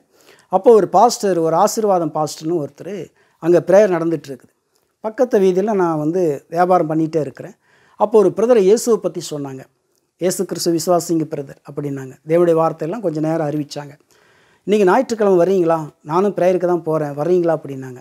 அப்போ நான் யோசனை பண்ணேன், ஏசப்பா எனக்கு ஜீவன் கொடுத்தாரு, மரணத்திலேருந்து விடுதலை ஆக்குனாரு, வர்றேன் பிரதர் அப்படின்னு. சரின்னு கூட்டிகிட்டு போனார். அங்கே ப்ரேயர் நடந்துகிட்ருக்குது, ஜெபம் நடந்துகிட்ருக்குது. அங்கே பாஸ்டர் வந்து பிரசங்கம் பண்ணிகிட்ருக்கார். என்ன பிரசங்கம் பண்ணுறாருன்னா, நான் போனதுக்கும் அந்த வார்த்தையை பேசுகிறதுக்கும் கரெக்டாக இருந்தது. என்ன சொல்கிறாருன்னா, அதாவது அப்போஸ்தலர் 19ஆம் அதிகாரம் 19ஆம் வசனம் சொல்லப்பட்டிருக்கிறது. மாயவித்தைக்காரர்கள், மந்திரவாதிகள் அநேகர் தங்கள் புஸ்தகங்களை கொண்டு வந்து எல்லாருக்கும் முன்பாக சுட்டெரித்தார்கள். அவர்கள் கிரயத்தை தொகை பார்க்கும்போது 50,000 வெள்ளிக்காசை கண்டார்கள் என்று சொல்லி அங்கே பிரசங்கம் பண்ணார். இது என்ன நடக்குதுன்னா, மந்திரவாதிகள் எல்லாம் வந்து மனம் திரும்பி இருக்கிறாங்க. இயேசு தான் மெய்யான தேவன், அவரை தவிர வேறு வல்லமை கிடையாது அப்படின்னு சொல்லிட்டு இந்த மந்திரவாதிகள்லாம் மனம் திரும்பி அந்த மந்திர புக்கையெல்லாம் சுட்டெரிச்சாங்க. எல்லாருக்கும் முன்பாக இதெல்லாம் வேஸ்ட்டு, இதெல்லாம் ஒரு பாவமான இது மந்திரம், இதெல்லாம் ஜனங்களை வந்து மோசப்படுத்துகிறான ஒரு காரியம்னு சொல்லி எல்லாருக்கும் முன்பாக அந்த மந்திர புக்கெல்லாம் 50,000 வெள்ளிக்காசுக்கு சமமான ஒரு புக்குகள் எல்லாம் கொண்டு வந்து எல்லாம் எரிச்சார்கள் அப்படின்னு சொல்லி அவர் பிரசங்கம் பண்ணிகிட்ருக்கார். இந்த காதில் நான் கேட்ட பொழுது எனக்கு ஒரு மாற்றம் உண்டாச்சு. அப்படின்னா எங்கள் அப்பாவும் தானே மந்திர புக்கை வச்சுருக்காரு, எங்கள் அப்பாவும் தானே மந்திர புக்கெல்லாம் நிறையா இருக்குது வீட்டில், மந்திர தொழிலெலாம் புக்கெல்லாம் நிறையா இருக்குதே, அப்போ நானும் என்ன செய்யணும்னா இதெல்லாம் எரிக்காமல் விட மாட்டேன், இதனால இவ்வளோ தானே மோசம் போச்சு அப்படின்னு சொல்லிட்டு நேராக என்ன ஆகிட்டு அன்றைக்கே அந்த ப்ரேயர் முடிஞ்சதுமே ஜெபம் பண்ணிவிட்டு நேராக வீட்டுக்கு போனேன். வீட்டுக்கு போய் இருக்கிற புக்கெல்லாம் பார்த்திங்கன்னா ஒரு மூட்டைக்கு மேலே இருக்கும். கிட்டத்தட்ட எத்தனையோ 1000 20,000 30,000 அப்பேற்பட்ட அந்த புக்குகள்லாம் நிறையா புக்கெல்லாம் எடுத்து எல்லாம் குப்பையில் போட்டு உடனே பற்ற வச்சிட்டேன். நெருப்பட்டி கொண்டு வந்து அடுப்பு பற்ற வச்சு எல்லாம் சாம்பல் ஆக்கிட்டேன். திரும்ப அதை எல்லாம் எடுத்து குப்பையில் போட்டேன். எல்லாம் ஒன்றுமே இருக்கக்கூடாது, மந்திரமெல்லாம் இருக்கக்கூடாது அப்படின்னு சொல்லிட்டு எல்லாம் எரிச்சிட்டேன். எரிச்சது இந்த ஜனங்கள்லாம் பார்த்துக்கிட்டு இருந்தாங்க. இப்படி பார்த்து என்னான்னு தெரியல, இவன் புக்கெல்லாம் மந்திர புக்கெல்லாம் எரிக்கிறான், ஜோசியம் பார்க்குற புக்கெல்லாம் எரிக்கிறான், ஜாதக புக்கெல்லாம் எரிக்கிறான், என்னென்னமோ கொண்டு வந்து குப்பையிலெல்லாம் போடுறான், ஒருவேளை இவனுக்கு ஏதாச்சும் பைத்தியம் ஏதாவது பிடிச்சிருக்குமா அப்படின்னு இப்படி யோசிக்க ஆரம்பிச்சிட்டாங்க. ஒருவேளை உடம்பு சரியில்லாமல் இருந்தான், ஒருவேளை மெண்டல் ஆகிட்டானா, பைத்தியம் ஆகிட்டானா என்னான்னு புரியல, இந்த காரியம் இது வரைக்கும் இவன் செய்யலையே, சரி எதுக்கு ஆஸ்பத்திரி கூப்பிட்டு போவோம் அப்படின்னு சொல்லிட்டு அப்புறம் எங்கள் ஜனங்களாம் 4 பேர் கூடி என்ன செய்யாங்க, அப்பா ஒன்றும் இல்லை, செக் மட்டும் பண்ணிட்டு வரலாம், ஆஸ்பத்திரியில் போய் செக் பண்ணிட்டு வரலாம், டாக்டர்கிட்ட போய் கொஞ்சம் என்னான்னு கொஞ்சம் செக் பண்ணிட்டு வரலாம் வாங்க சொன்னோம். நான் நல்லா தான் இருக்கிறேன், எதுக்கு நீங்கள் ஆஸ்பத்திரி கூப்பிட்றீங்க அப்படின்னு. இல்லைப்பா ஒன்றும் இல்லை, செக் பண்ணிட்டு வந்துடலாம், டாக்டர் என்ன சொல்கிறாருன்னு பார்த்துட்டு வரலாம் வாங்கணும். மறுபடியும் அங்கே கூப்பிட்டு போகிறாங்க. அப்புறம் அங்கே போனால் அவர் என்ன நெசமாக பைத்தியம்னு சொல்லி வேறு ஏதாவது ஊசி போட்டாங்கன்னா ரொம்ப வம்பான காரியம்னு சொல்லிட்டு போகலை. மறுபடியும் பார்த்திங்கன்னா இவங்க இழுத்துக்கிட்டு வேறு போகிறாங்க, வாங்க ஆஸ்பத்திரிக்கு போகலான்னு சொல்லிட்டு. விட்டால் இவங்க ஏதாச்சும் பண்ணிடுவாங்க, கால் கை கட்டி ஏதாவது பண்ணிடுவாங்கன்னு சொல்லிட்டு சமாளித்து தப்பிச்சு ஓடி வந்துட்டேன். அப்புறம் பார்த்திங்கன்னா மறுபடியும் சர்ச்சுக்கு வாரம் ஒரு டைம் போவேன் வருவேன், அங்கே ப்ரேயரில் கலந்துக்குவேன். அப்போ ஆரம்பத்தில் எனக்கு கற்றுக்கிட்டது ஃபஸ்ட்டு ஸ்டார்டிங்கில் அல்லேலூயா ஸ்தோத்திரம், இது மட்டும்தான் அந்த சர்ச்சில் நான் கற்றுக்கிட்டது ஆரம்பத்தில். இது அல்லேலூயா சொன்னால் நான் அல்லேலூயா சொல்லுவேன், ஸ்தோத்திரம் சொல்லி அப்புறம் வீட்டுக்கு போய் அதே தான் ஒரு 20 முறை 50 முறை சொல்லுவேன். அல்லேலூயா ஸ்தோத்திரம் சொல்லி கண்ணை மூடிட்டு இப்படி சொல்லிகிட்டே இருப்பேன். எங்கள் ஜனங்க எங்கள் அம்மா அண்ணன் தம்பிலாம் பார்ப்பாங்க, டே இவன் ஏற்கனவே வந்து உடம்பு சரியில்லாமல் இருந்தான், இப்போ என்னடானா கண்ணை மூடி இவன் பாட்டுக்கு பெனாத்திகிட்டே இருக்கிறான், இவன் நெசமாகவே பைத்தியமாயிருச்சு அப்படின்னு சொல்ல ஆரம்பிச்சிட்டேன். அப்போ தான் நான் சொன்னேன், எப்பா நீ பைத்தியம் பிடிச்சிச்சு அப்படின்னு சொல்லிட்டாங்க. எனக்கு பைத்தியம் இல்லை, ஒன்றும் இல்லை, ஆண்டவர் இயேசு எனக்கு மரணத்திலிருந்து விடுதலையாக்கினார், எனக்கு ஜீவனை கொடுத்தார், நான் மரண படுக்கையில் போராடிட்டு இருந்தேன், 2 வருஷமாக எனக்கு ஆபத்து இருந்து எல்லாருக்கும் தெரியும், நானே எத்தனை ஆஸ்பத்திரி போனேன், நல்லா யாராலும் சுகமாக்க முடியல, எத்தனை கோயில் குளத்துக்கு போய் நல்லா ஆகலை, எத்தனை மந்திரவாத இடத்துல போய் நல்லா ஆகலை, இன்றைக்கோ நாளைக்கோ சாகிற சூழ்நிலை கடந்தேன். ஆனால் ஆண்டவர் இயேசு கிறிஸ்து இரவு நேரத்தில் அவர் வந்து தரிசனமாகி எனக்கு இன்றைக்கி ஜீவனை கொடுத்துருக்கிறார், மரணத்திலிருந்து விடுதலையாக்கி இருக்கிறார், என் நெஞ்சு வலியிருந்து விடுதலையாக்கி இருக்கிறார், எல்லாமே உங்களுக்கு தெரியும். அப்பேற்பட்ட ஒரு தேவன் நமக்கு ஜீவன் கொடுத்துருக்கிறாரு, அவரை எப்படி மறக்க முடியும் அப்படின்னு சொல்ல ஆரம்பித்தேன். ஒரு டைமை வந்து நான் ஒரு பகுதியில் நான் சென்று ரோட்டு பக்கம் வந்து கொண்டு இருக்கும் பொழுது ஒரு லாரி ஒரு வேன் ரொம்ப ஸ்பீடாக ஓட்டிகிட்டு வந்தாங்க. அவங்க ஓட்டிகிட்டு வந்தது எப்படி, நான் குடிச்சிருக்கிறாங்க போல இருக்கு, அப்படியே ஸ்பீடாக ஓட்டிகிட்டு வந்தாங்க. ஒன்றுக்கு ஒன்று பயங்கரமான வேகத்தில் நான் முந்தணும் நீ முந்தணும் சொல்லி ஒன்றுக்கு ஒன்று வேகமாக முந்திட்டு வந்துருக்குறாங்க. அப்படி முந்திட்டு வரும்போது லாரியும் வேன் ஒன்றுக்கு ஒன்று உரசி ஒன்றுக்கு ஒன்று இடித்து அந்த பக்கம் போகிற லாரி இந்த பக்கம் திருப்பி விட்டாங்க. சடார்னு என் மேலே அப்படியே அடித்து நான் அப்படியே கீழே விழுந்துட்டேன். அந்த லாரி அப்படியே அந்த சக்கரம் அப்படியே மேலே ஏறிடுச்சு. கீழே விழுந்துமே இயேசுவேன்னு சொல்லி நான் கூப்பிட்றேன், ஒரே ஒரு வார்த்தை இயேசுவே என்று சொல்லி நான் கூப்பிடுகிறேன். ஆனால் மறுபடியும் பார்த்திங்கன்னா அது அப்படியே அந்த லாரி அப்படியே அந்த கால் மேலே ஏறி அப்படியே அடிபட்டு அப்படியே அந்த கால் மேலேயே அப்படியே அந்த சக்கரம் நிற்குது.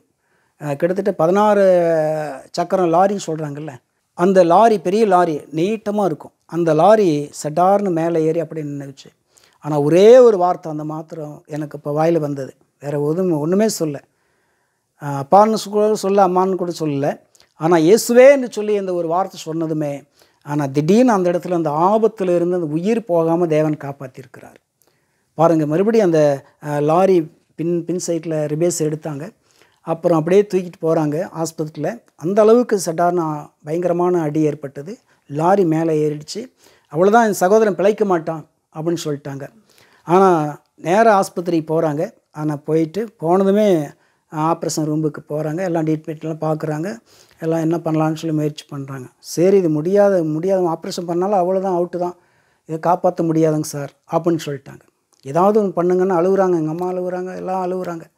ஆனால் திடீர்னு நடந்த சம்பவம் என்ன தெரியுங்களா? மறுபடியும் சரி, எங்களால் முடிஞ்சது செய்கிறோம், ஆப்ரேஷன் பண்ணுறோம், ஆனால் கேரண்டி கிடையாது அப்படின்ட்டாங்க. ஆனால் மறுபடியும் என்னாச்சு, ஆப்ரேஷன் பகுதியில் கொண்டு போகிறாங்க. ஆனால் கொண்டு போகும்போது அப்போ என் உள்ளத்தில் என்ன பேசிகிட்டு இருக்கேன்னா, எஸ்வேன்னு சொல்லிட்டு அந்த வார்த்தை தான் வந்துகிட்டே இருக்குது. நேராக மறுபடியும் ஆப்ரேஷன் பண்ணிகிட்ருக்குறாங்க. ஆப்ரேஷன் நடந்தது. திரும்ப மறுபடியும் கொண்டு வர்றாங்க. அப்போது அந்த இடத்துல அவ்வளோதான், இன்றைக்கி எந்திரிக்க முடியாது, அவுட் ஆயிடுவாங்க, இறந்து போயிடுவாங்க அப்படிங்கிற சூழ்நிலை எல்லாருடைய வாயில அதான் வருது ஒழிய, ஆனால் வீட்டுக்கு திரும்பி வருவாங்கன்னு சொல்லி யாருமே நம்பவே முடியல. அந்த மாதிரி சூழ்நிலை இருந்து, ஆனால் தேவன் அந்த இடத்துல ஆண்டவர் ஜீவன் போகாமல் ஆண்டவர் உயிரை காப்பாற்றியிருக்கிறார் இல்லைங்களா? இயேசுவேன்னு சொல்லி கூப்பிட்டு அந்த இடத்துல மரணத்திலேருந்து விடுதலையாக்குனார், அந்த ஆபத்துலேருந்து விடுதலையாக்குனார். அப்படின்னா எங்கள் இனத்தில் இயேசு கிறிஸ்து யார் கும்பிட்றாங்களோ அவங்கள ஜாதி விட்டு நாங்கள் வெளியே நிற்கிறோமே, இது நீ கும்பிட்றது சரியில்லை, சரி சுகம் கொடுத்தாரா, ஓகே இரு, ஆனால் நீ நம்ம இதுக்கு தான் நீ என்ன செய்யணும், மந்திரத்தில் மற்ற விக்கிரங்களை நீ இந்த மாதிரி ஈடுபடணும், ஆனால் இயேசுவை நீ கும்பிடக்கூடாது அப்படின்னு சொன்னேன். எப்படி இருக்கும் பாருங்கள். தேவன் ஜீவனை கொடுத்துருக்கிறாரே, அவர் ஜீவன் கொடுங்க, என்னைக்கும் நான் இறந்து போயிருப்பேன், அந்த இடத்துல பில்லு கூட முளைச்சிருக்கும். அப்படி இருக்கும்போது இவங்க இயேசு வேணான்னு சொல்கிறாங்களே, சர்ச்சைக்கு போகக்கூடாதுன்னு சொல்கிறாங்களே அப்படின்னு எனக்கு ரொம்ப வருத்தமாக இருந்துச்சு. நீங்கள் என்ன சொன்னாலும் சரி, நான் சர்ச்சைக்கு போவேன் அப்படி. அப்புறம் மறுபடியும் சர்ச்சைக்கு போக வர அப்புறம் மறுபடியும் இவங்க பஞ்சாயத்து பண்ண ஆரம்பித்தாங்க. எப்பா, நீ இயேசு கிறிஸ்துவை இந்த மாதிரி உன் சகோதரன் போய் கும்பிட்டுக்கிட்டு இருக்கிறான், ஆனால் எங்கள் ஜாதி என்ன, எங்களுடைய கோத்திரம் என்ன, எங்களுடைய அந்தஸ்து என்ன, எங்களுடைய ஜாதியோடைய பெருமை என்ன, இப்படிலாம் இருக்குது. அப்படி இருக்கும்போது இயேசுவுக்குள்ளே சேர்ந்துக்கிட்டான். அப்படி இருக்கும்போது உங்கள் குடும்பத்தோடு என்ன செய்கிறோம், நாங்கள் ஜாதி விட்டு வெளியே நிற்கிறோம், இதுக்கு மேலே பொண்ணு வாங்க முடியாது, பொண்ணு கொடுக்க முடியாது, திருமண காரியம் செய்ய முடியாது, ஒரு நல்லது கெட்ட விஷயத்தில் கலந்து கொள்ள முடியாது, உங்கள் குடும்பத்தோடு நாங்கள் ஒதுக்கி வைக்கிறோம் அப்படின்னு சொல்லும்போது எங்கள் அண்ணன் தம்பியெல்லாம் பயங்கரமாக கோவப்பட ஆரம்பிச்சிட்டாங்க. ஏடா, இவன் ஒருத்தனால இப்போ நாம் குடும்பமே தனியாக இருக்கிற மாதிரிலாம் இருக்குது அப்படிங்கிறது அவங்களுக்கு ரொம்ப கோவம் வந்துருச்சு. மறுபடியும் ஒரு டைம் என்ன பண்ணிட்டாங்கன்னா, 5 6 பேர் சேர்ந்து சரியான அடி அடிச்சிட்டாங்க. எனக்கு ஒன்றால் தானே இந்த மாதிரி எங்கள் குடும்பம் ஜாதி விட்டு நீக்கிறாங்க, ஒன்றால் தானே எங்கள் குடும்பத்தை ஒதுக்கி வச்சுட்டாங்க, இப்போ நான் எங்கள் ஜனங்களில் கலந்து கொள்ள முடியாது அப்படின்னு சொல்லிட்டு சரியான அடி அடித்து ஒரு டைம் மரத்துலையும் கட்டி போட்டாங்க. இப்படி கட்டி போட்டு மறுபடியும் அப்புறம் எங்கள் அம்மா கூட கட்டி போடுங்க, இவனை விட்டுறாதீங்க அப்படின்னு சொல்லிட்டு அடிங்கிறது எங்கள் அம்மா வேறு. அப்போ அவங்களுக்கு தெரியாது. அப்போது கட்டி போட்டாங்க. ஒரு நாள் ஆன பிறகு அம்மா அவுத்து விட சொல்லுங்கம்மான்னு சொன்னாலும் எங்கள் அம்மா கேட்க மாட்டேங்குது. உன்னை அவுத்து விடவே கூடாதுடா, நீ பைத்தியக்காரன்டா, நீ இயேசுக்குள்ளே போய் சேர்ந்துக்கிட்ட, எங்கள் ஜாதி என்ன, எங்கள் ஜாதியுடைய பெருமை என்ன, அந்தஸ்து என்ன, நீ ஏசுன்னு சொல்லி இப்போ இயேசு பின்னாடி போயிட்டியே, இப்போ எங்கள் குடும்பத்தையே ஒதுக்கி வச்சுட்டாங்களே, என்னடா சொல்லுவேன், உன்னால தான்டா இப்போ எங்கள் குடும்பம் இதுமாக ஆயிடுச்சு, எல்லாருமே வெறுக்க ஆரம்பிச்சிட்டாங்க. அப்போல்லாம் பக்ரீன்னு சொன்னாவே எங்கள் ஜனங்கள் எல்லோரும் 1000 பேர் இருந்தாலும் என் கூடயே தான் வருவாங்க, என் கூடயே தான் பேசுவாங்க, நல்லா அந்தளவுக்கு இதாக இருப்பாங்க. ஆனால் இயேசுவை எப்போ ஏற்றுக்கொண்டோன்னா எல்லாம் ஒதுங்கிட்டாங்க, யாரிடத்துல பேசினாலும் பேச மாட்டாங்கிறாங்க, தண்ணியும் கொடுக்க மாட்டாங்கிறாங்க. கடைசியில் பார்த்திங்கன்னா என்னடா இந்த மாதிரி சூழ்நிலை அப்படின்னு சொல்லிட்டு அப்புறம் அப்படி இப்படி அவுத்து விட்டாங்க. மறுபடியும் சரிப்பா, இதுக்கு மேலே நீ போகாத, இயேசு கோயிலுக்கு போகாத, அதெல்லாம் செய்யாத அப்படின்னாங்க. மறுபடியும் கொஞ்ச நாளும் மறுபடியும் சர்ச்சைக்கு போக ஆரம்பித்தேன். திரும்ப மறுபடியும் எங்கள் ஜனங்கள்லாம் பெரிய பஞ்சாயத்து வச்சு, இவன் இங்கே சொன்னால் திருந்த மாட்டான், கோயம்புத்தூர் கொண்டு போகலாம்ன்ட்டு அங்கே 2000 பேர் கூடுற இடம், ஒரு மாநாடு மாதிரி கூடி அங்கே பிரச்சனை பண்ணி அங்கே அடிதுடிப்பட்டு பயங்கரமான அடி அடிச்சிட்டாங்க. அப்புறம் அங்கே பஞ்சாயத்து வச்சாங்க. ஆண்டவரே, எவ்வளோ பேர் வந்துட்டாங்கன்னா எப்படி பேசுகிறது, எப்பா நீ என்ன சொல்கிற, ஆண்டவரை விட்டு வந்துரு, இல்லை உனக்கு ஜாதி வேணுமா, எங்கள் இனம் வேணுமா, இல்லை இயேசு வேணுமா சொல் அப்படின்னாங்க. எனக்கு இயேசு எனக்கு ஜீவன் கொடுத்தார், ஆனால் ஜாதியை வேணான்னு சொல்லலை, நீங்கள் என் பக்கம்தான் வரணும் ஒழிய நான் உன் பக்கம் உங்கள் பக்கம் வர முடியாது. ஆனால் ஆரம்பத்தில் எப்படி எல்லாம் எங்கள் இனத்தில் எல்லாம் குடிகாரராக இருக்கிறாங்க, சண்டைக்காரராக இருக்கிறாங்க, பலவிதமான பிரச்சனை, பஞ்சாயத்து இப்படி தான் வாழ்ந்து கொண்டு இருக்கிறீங்க. இப்போ இயேசுவிடத்தில் வந்து தான் இப்போ நான் சமாதானமாக இருக்கிறேன், நிம்மதியாக இருக்கிறேன், எல்லாம் நான் அறிஞ்சிக்கிட்டேன், அவர் தான் ஜீவனுள்ள தேவன் அப்படின்னு சொல்ல ஆரம்பித்தேன். ஆனால் மறுபடியுமாக ஒரு வசனம் ஏற்பட்டது, உன் பக்கத்தில் 1000 பேரும் உன் வலதுபுறத்தில் 10000 பேர் விழுந்தால் ஒன்று உன்னை அணுகாது, சொல்லி அந்த வசனம் ஏற்பட்டது. அங்கே தேவனுடைய வார்த்தை அறிவிக்க ஆரம்பித்தேன். திரும்ப அங்கே போராட்டம் பிரச்சனை பண்ணாங்க. ஆனால் மறுபடியும் கொஞ்ச நாள் இது ஆனதுமே எங்கள் ஜனங்களெல்லாம் ஒன்று சேர்ந்துட்டாங்க. நாங்கள் எல்லாம் ஒரு கூட்டமாக இருக்கிறோம். நீ ஒரே ஒரு மனுஷன், இதுக்கு மேலே உனக்கு பொண்ணு கொடுக்க மாட்டோம், ஒன்றும் கொடுக்க மாட்டோம், நீ தனியாக தான் வாழணும். எங்கள் இதில் வந்து ஒரு டம்ளர் கூட என்ன செய்யக்கூடாது, தொடக்கூடாது, உன்னை ஜாதி விட்டு வெளியே நீக்கிறோம் குடும்பத்தை அப்படின்னு சொன்னாங்க. அப்புறம் அங்கே போய் அவங்க என்ன பண்ணிட்டாங்க, அதுக்கு ஒரு 50,000 1,00,000 கட்டி எங்கள் குடும்பத்தை மட்டும் நீங்கள் எடுத்துக்கொள்ளுங்க, எங்கள் தம்பியை மட்டும் பக்ரியை மட்டும் வேணாம் ஒதுக்கிடுங்க அப்படின்ட்டாங்க. என்னை மட்டும் தனியாக ஒதுக்கிட்டாங்க. இப்போ எங்கள் இனத்தில் யாருக்கிட்டேயும் சேர முடியாது. அப்படி வாழ்ந்து கொண்டு இருந்தோம். கொஞ்ச நாள் ஆன பிறகு சரி எங்கே போய் பொண்ணு கேட்டாலும் பொண்ணெல்லாம் தரமாட்டாங்கிறாங்க. இப்படி வாழ்ந்து கொண்டு இருந்தோம். சரின்ட்டு ஆனால் மறுபடியுமாக அப்புறம் மறுபடியும் என்ன ஆயிடுச்சுன்னா, மறுபடியும் பிரச்சனை பண்ணி மறுபடியும் சரியான அடி அடித்து பாஸ்ட்டுக்கிட்ட வந்துட்டாங்க. ஒரு 20-30 பேர் வந்துட்டாங்க. ஆசீர்வாதம் பாஸ்ட்டுக்கிட்ட, சார் நீங்கள் வந்து ஞானஸ்தானம் கொடுத்துருக்குறீங்க, அந்த ஞானஸ்தானம் திரும்பி வாபஸ் வாங்கணும் அப்படின்ட்டாங்க. அந்த பாஸ்ட்டு முழிக்கிறார், அடா நீ கொடுத்த ஞானஸ்தானம் எப்படி நம்ம வாபஸ் திருப்பி வாங்குறது அப்படின்னு சொல்லிட்டு. அப்போ நான் சொன்னேன், ஜெபம் பண்ணுங்க பாஸ்டர், சமாளிச்சிக்கலாம் அப்படின்னு. ஜெபம் பண்ணார். பாருங்கப்பா இப்போ தான் ஞானஸ்தானம் திருப்பி வாபஸ் எடுத்துகிட்டே இருக்கிறாரு அப்படின்னு. அப்புறம் மறுபடியும் பார்த்திங்கன்னா கொஞ்ச நேரம் ஆனதுமே அப்புறம் அவங்க ஆண்டவர் கிருபையில் அவங்க எல்லாம் ஒரு கலவரம் பண்ணிட்டு மறுபடியும் கம்முன்னு போயிட்டாங்க. இப்படி நாட்கள் நடந்து கொண்டு இருந்துச்சு. திரும்ப இவங்க என்ன முடிவு எடுத்துட்டாங்கன்னா, எங்கள் அண்ணன் தம்பிங்கெல்லாம் சேர்ந்து இவனை எப்படியாவது அடித்தே போட்டுருணும், இவன் திருந்தவே மாட்டேங்கிறான்.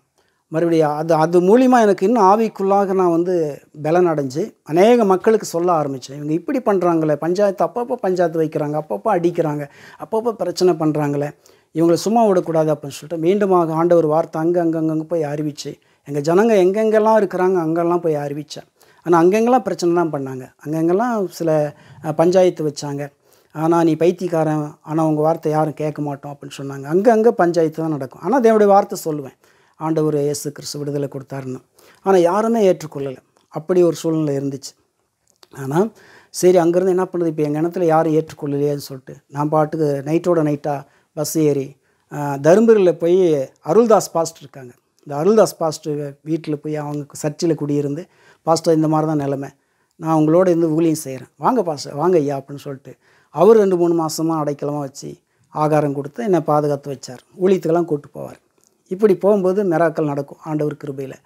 இப்படி நடந்து நாளுக்கு நாள் மறுபடியும் அப்புறம் பெங்களூர் பகுதியில் பானஸ்பாடி அங்கே ஒரு பகுதியில் அங்கே கொஞ்ச நாள் இருந்து அப்புறம் அதிலிருந்து பெரியாம்பட்டி அங்கே பகுதியில் வந்தோம். இருக்கும்போது அப்புறம் ஒரு பாஸ்டர் வந்து இந்த பைபிள் காலேஜில் போய் சேர வச்சார், எனக்கு ஜாயின் பண்ணார். 1 வருஷம் நீங்கள் பைபிள் காலேஜ் படிங்க அப்படின்னு. அந்த பைபிள் காலேஜில் போய் 1 வருஷம் படிச்சிருந்தோம்.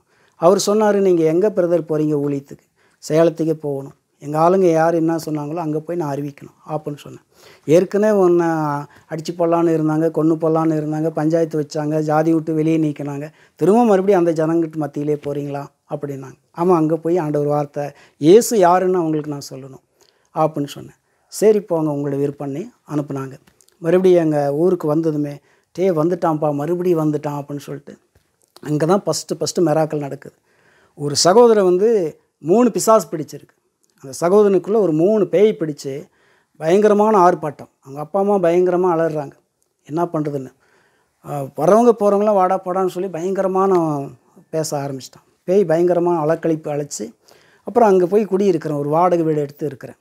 அப்போ தான் அவங்க வந்தாங்க, எப்பா இயேசு பற்றி சொல்கிறியே, உங்கள் இயேசு இந்த சகோதரனுக்கு விடுதலாக்க முடியுமா அப்படின்னு சொன்னாங்க. ஓ விடுதலாக்குவாரே, ஆனால் நீங்கள் விசுவாசிக்கணும், நீங்கள் நம்பணும், அப்போ தான் பையனுக்கு விடுதலை கிடைக்கும். நீங்கள் பாட்டு நம்பிக்கை இல்லாமல் போய் விடுதலாக்குனா எப்படி அவர் விடுதலை கொடுப்பாரு?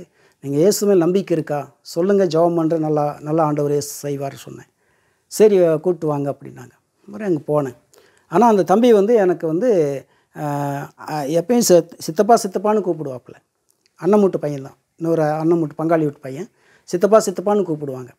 ஆனால் அந்த பேய் பிடிச்சது 3 பேய் பிடிச்சி என்ன சொல்லுது அப்படின்னா, இன்னும் 7 நாளில், இன்னும் 7-8 நாளில் இந்த சகோதரனை கொன்று போடாமல் நான் விட மாட்டேன், அழிக்காமல் விட மாட்டேன் அப்படிங்க. ஆனால் ரத்தம் வாந்தி எடுத்தால் ரத்தமாக வருது, ரத்தமாக வாந்தி எடுத்துகிட்டு இருக்கிறான். ஆனால் அப்பா அம்மா பயங்கரமாக அழுக ஆரம்பிச்சிட்டாங்க, இப்படி ஒரு வாலிப பையன் இந்த மாதிரி இருக்கிறானே அப்படின்னு சொல்லிட்டு. அப்புறம் நான் சொன்னேன், முழுமையாக ஆண்டவருக்கு ஒப்பு கொடுக்குறீங்களா, பாவ அறிக்கை செய்யுங்க, ஆண்டவர் நிச்சயமாக விடுதலை ஆக்குவார் அப்படின்னு சொன்னேன். சரிங்கய்யா ஜெபம் பண்ணுங்க அப்படின்னு. அந்த சகோதரனுக்காக, ஆண்டவரே நீங்கள் எந்த குறை இருந்தாலும் மன்னிச்சு இந்த சகோதரனுக்கு விடுதலை ஆக்குங்கப்பா அப்படின்னு சொல்லிட்டு சகோதரனுக்காக நல்லா ஜெபம் பண்ணேன். இப்படி ஜபிக்க அந்த பேய் பயங்கரமாக ஆடுது. டேய், இங்கே ஏசப்பாவை கூட்டு வந்து எங்களை துரத்த பார்க்குறியா, போடா வெளியேங்குது. மறுபடியும் இயேசுவின் நாமத்தினால கடிந்து கொள்ளுகிறோம் அப்படின்னு சொல்லி ஜபிக்க என்னை சுட்டெரிக்கிறாங்க. ஏசப்பா கூட்டு வந்து சுட்டெரிக்காதீங்க சொல்லிட்டு கடைசியில் அது ஓடி போச்சு. அந்த சகோதரன் அன்னையில இன்றைய வரைக்கும் அந்த சகோதரன் நல்லா இருக்கிறான். மாதுங்கிற சகோதரன் இங்கே தான் கேட்டில் இருக்கிறாங்க. இன்றைக்கி ஒரு நாளுக்கு போய் கேட்டால் கூட சொல்லுவாங்க. அந்த சகோதரன் இப்போ கூட இருக்கான். ஆனால் அந்த சகோதரன் வத்திரத்தமாக வாந்தி எடுத்து 3 பிசாசுன்னு விடுதலை ஆக்கணும். இன்னொரு சகோதரன் வந்து பெட்டில் இருந்தாப்புல, சந்திரன் அப்படிங்கிற சகோதரன். அந்த சகோதரன் அங்கே போய், ஆனால் டாக்டருங்கெல்லாம் எவ்வளோ இன்ஜெக்ஷன் பண்ணி எத்தனையோ குளுக்கோஸ் போட்டு 20 குளுக்கோஸ்லாம் போட்டு நல்லா ஆகலை. ஒன்று நல்லா ஆகும், இல்லைன்னா ஆகாது, இன்னும் சொல்ல முடியாது அப்படிங்கிற நிலமையில் இருந்தாங்க. அங்கே போய் ஆண்டவர் வார்த்தை சொல்லி ஜெபம் பண்ணி, ஆண்டவரே நீங்கள் இந்த சகோதரனை விடுதலை ஆக்குங்கப்பா. அப்புறம் மறுபடியும் பார்த்திங்கன்னா அந்த சகோதரனுக்கு நைட்டில் கனவுல தரிசனமாயிருக்கார். ஏசப்பா கனவுல வந்தாருன்னு சொல்லி அந்த சகோதரன் விடுதலை ஆச்சு. இப்படி. ஆனால் மறுபடியும் ஒரு சகோதரி வந்து இந்த லதா அப்படிங்கிற சகோதரி திருமணமாகி 10 வருஷம் குழந்தை இல்லை. அந்த 10 வருஷமாக குழந்தை இல்லாமல் வாழ்ந்து கொண்டு இருந்தாங்க. ஆனால் அந்த சகோதரிக்காக ஜெபம், இயேசு கிறிஸ்து உங்களுக்கு குழந்தை பாக்கி கட்டாயம் தருவார், ஆனால் ஆண்டவர் இயேசுவை விசுவாசிங்க அப்படின்னு சொன்னேன். ஆனால் மறுபடியும் அவங்க என்ன செஞ்சாங்க, சரி ஜெபம் பண்ணுங்க அப்படின்னாங்க. ஜெபம் பண்ணும். ஆனால் அந்த சகோதரி 10 வருஷமாக குழந்தை இல்லாத சகோதரி லதா அப்படிங்கிற சகோதரி கேட்டில் தான் இருக்கிறாங்க. ஆனால் அந்த சகோதரிக்கு ஒரு குழந்தை பிறந்தது, பெண் குழந்தை. எங்கள் தம்பிக்கும் தம்பி சம்சாரத்துக்கும் திருமணம் ஆகி கிட்டத்தட்ட 12 வருஷமாக அவங்களும் குழந்தை இல்லாமல் இருந்தாங்க. எத்தனை ஆஸ்பத்திரியும் பார்த்தாங்க, எத்தனை வைத்தியம் பார்த்தாங்க, அவ்வளோதான் அப்படிங்கிற குழந்தை இல்லை நம்ம குடும்பத்தில் அப்படிங்கிற சூழ்நிலை இருந்தாங்க. அவங்களுக்கு ஜெபம் பண்ணி ஆண்டவர் வார்த்தை அறிவித்து மறுபடியும் பார்த்திங்கன்னா அவங்க குடும்பத்தில் இப்போ 4-5 குழந்தைங்க இருக்காங்க. ஆண்டவர் இயேசு கிறிஸ்து அவங்க அற்புதம் செய்தார். ஆனால் இது சம்பவம் நடந்த பிறகு எங்கள் மக்களுக்கு எல்லாம் போய் சொன்னோம். எங்கெங்கெல்லாம் சொன்னோம், அங்கெங்கெல்லாம் தேவன் அற்புதம் செய்தார். ஆண்டவர் வார்த்தை சொல்லி அவங்களுக்குள்ள ஒரு மாற்றம் உண்டானது. இப்போ பார்த்திங்களா, இதே பகுதியில் கிட்டத்தட்ட 30 பேர் வரைக்கும் ஞானஸ்தானம் கொடுத்தோம். கர்த்தருக்கு ஸ்தோத்திரம். இதே ராமையங்காட் பகுதியில், சீலாயப்பட்டி பகுதியில் எல்லோரும் ஜெபம் பண்ண ஆரம்பிச்சிட்டாங்க. மறுபடியும் இப்போ என்ன சொல்கிறாங்கன்னா, பாஸ்டர் தெரியாமல் உங்களுக்கு பஞ்சாயத்து வச்சோம், ஒன்றும் தப்பாக நினச்சிக்காதீங்க அப்படின்னு சொல்லி பேச எல்லாம் இப்போ ஒன்றும் பிரச்சனை பண்ணுறது கிடையாது. சத்தியமங்கலத்தில் அதே மாதிரி தான் எங்கள் ஜனங்க நிறைய ஒரு கூட்டம் இருக்கிறாங்க. அவங்க ஆண்டவரை பற்றி சொல்லி அவங்க ஆண்டவர் இயேசுவை ஏற்றுக்கொண்டு அவங்களும் இருக்கிறாங்க. இப்போ நிறைய இடத்துல ஆண்டவரை ஏற்றுக்கொண்டு நிறைய பேர் எங்கள் ஜனங்க ஏற்றுக்கிட்டு இருக்காங்க. ஏன்னா அவர் ஆண்டவராக இயேசு கிறிஸ்து அதுக்கு முன்னாடி வந்து எங்களுக்கு சமாதானம் இல்லை, எப்போ பார்த்தாலும் சண்டைகள், எப்போ பார்த்தாலும் பிரச்சனைகள், போராட்டங்கள், இப்படி வாழ்ந்து கொண்டு இருந்தோம். ஆனால் வெளிச்சம் என்ன, எது இரவு எதுன்னு தெரியாது, பாவம் எது பரிசுத்தம் எதுன்னு எங்களுக்கு தெரியாமல் வாழ்ந்து கொண்டு இருந்தோம். ஆனால் இயேசு கிறிஸ்து ஏற்றுக்கொண்ட பிறகு தான் இன்றைக்கு ஆண்டவர் கிருபையில் சமாதானமாக இருக்கிறோம், சந்தோஷமாக இருக்கிறோம், நிம்மதியாக இருக்கிறோம், ரொம்ப இதாக இருக்கிறோம். மறுபடியும் இந்த ஆர்கெஸ்ட்ரா விட்டுட்டோம். ஏன்னா அந்த படம் சினிமா வேணாம் ஆண்டவரே, இந்த பாவம் வேணாம் தகப்பனே அப்படின்னு சொல்லிட்டு ஃபஸ்ட்டு ஆர்கெஸ்ட்ராவில் இருந்தோம் பார்த்தீங்களா. இந்த ஆர்கெஸ்ட்ராவெல்லாம் அப்போல்லாம் சினிமாவெல்லாம் பயங்கரமாக நம்ம டெய்லி சினிமா போகாத ஒவ்வொரு நாளும் போயிட்டுருப்போம். சினிமா தான் எங்களுடைய வாழ்க்கையாக ஓடிட்டு இருந்துச்சு. அப்போ சினிமா பாட்டு தான் பாடிட்டு இருந்தோம். இப்படிலாம் வாழ்ந்து கொண்டு இருந்த நேரத்தில் மறுபடியும் ஆண்டவருக்குள்ளே வந்த பிறகு அப்புறம் கொஞ்ச நாள் கழித்து ஆண்டவர்கிட்ட ஜெபம் பண்ணேன். ஆண்டவரே, இவ்வளோ நாள் சினிமா பாடிட்டு இருந்தேன், இப்போது உங்களுக்குள்ளே நான் உங்கள் இடத்துல வந்துட்டேன், ஆனால் உங்கள் பாட்டை நான் பாடின ஆண்டவரே சொல்லி ஜெபம் பண்ணும்போது கர்த்தராக இயேசு கிறிஸ்து அதாவது கிட்டத்தட்ட ஒரு 100 பாட்டு வரைக்கும் ஆண்டவர் கொடுத்துருக்கிறார். சொந்தமாக எழுதி பாடும்படியாக 100 பாட்டு கொடுத்துருக்கிறார். அதில் 40-50 பாட்டு ரெக்கார்டிங் பண்ணியிருக்கிறோம். 40-50 பாட்டு ரெக்கார்டிங் பண்ணியிருக்கு.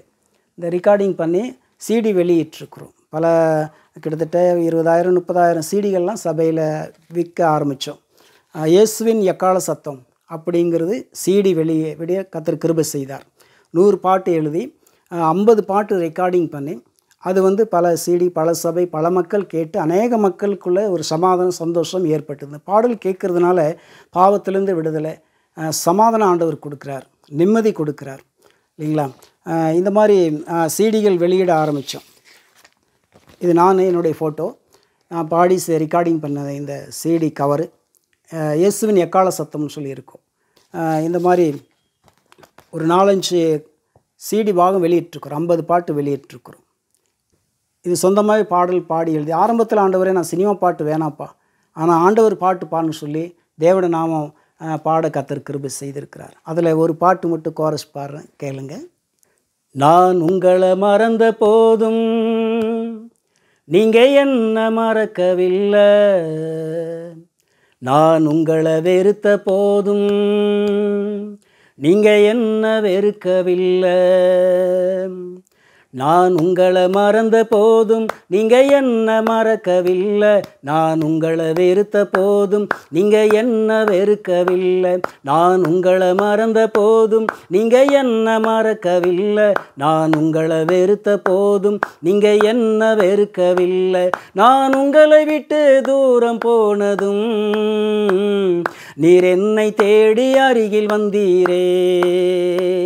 நான் உங்களை விட்டு தூரம் போனதும் நீர் என்னை தேடி அருகில் வந்தீரே.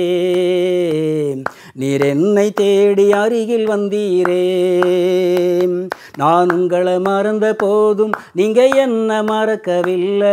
நான் உங்களை வெறுத்த போதும் நீங்கள் என்ன வெறுக்கவில்லை. பலவீன நேரத்தில் பலம் தந்து தேற்றுகிறீர். பயம் வந்த போதிலும் தைரியத்தை தருகின்றீர்.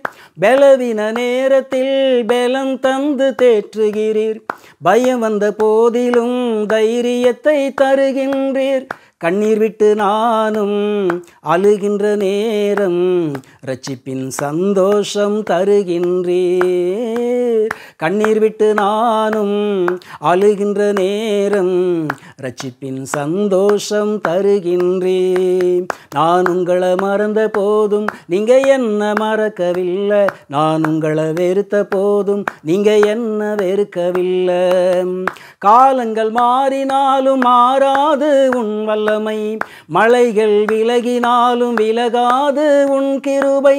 காலங்கள் மாறினாலும் மாறாது உன் வல்லமை. மலைகள் விலகினாலும் விலகாது உன் கிருபை.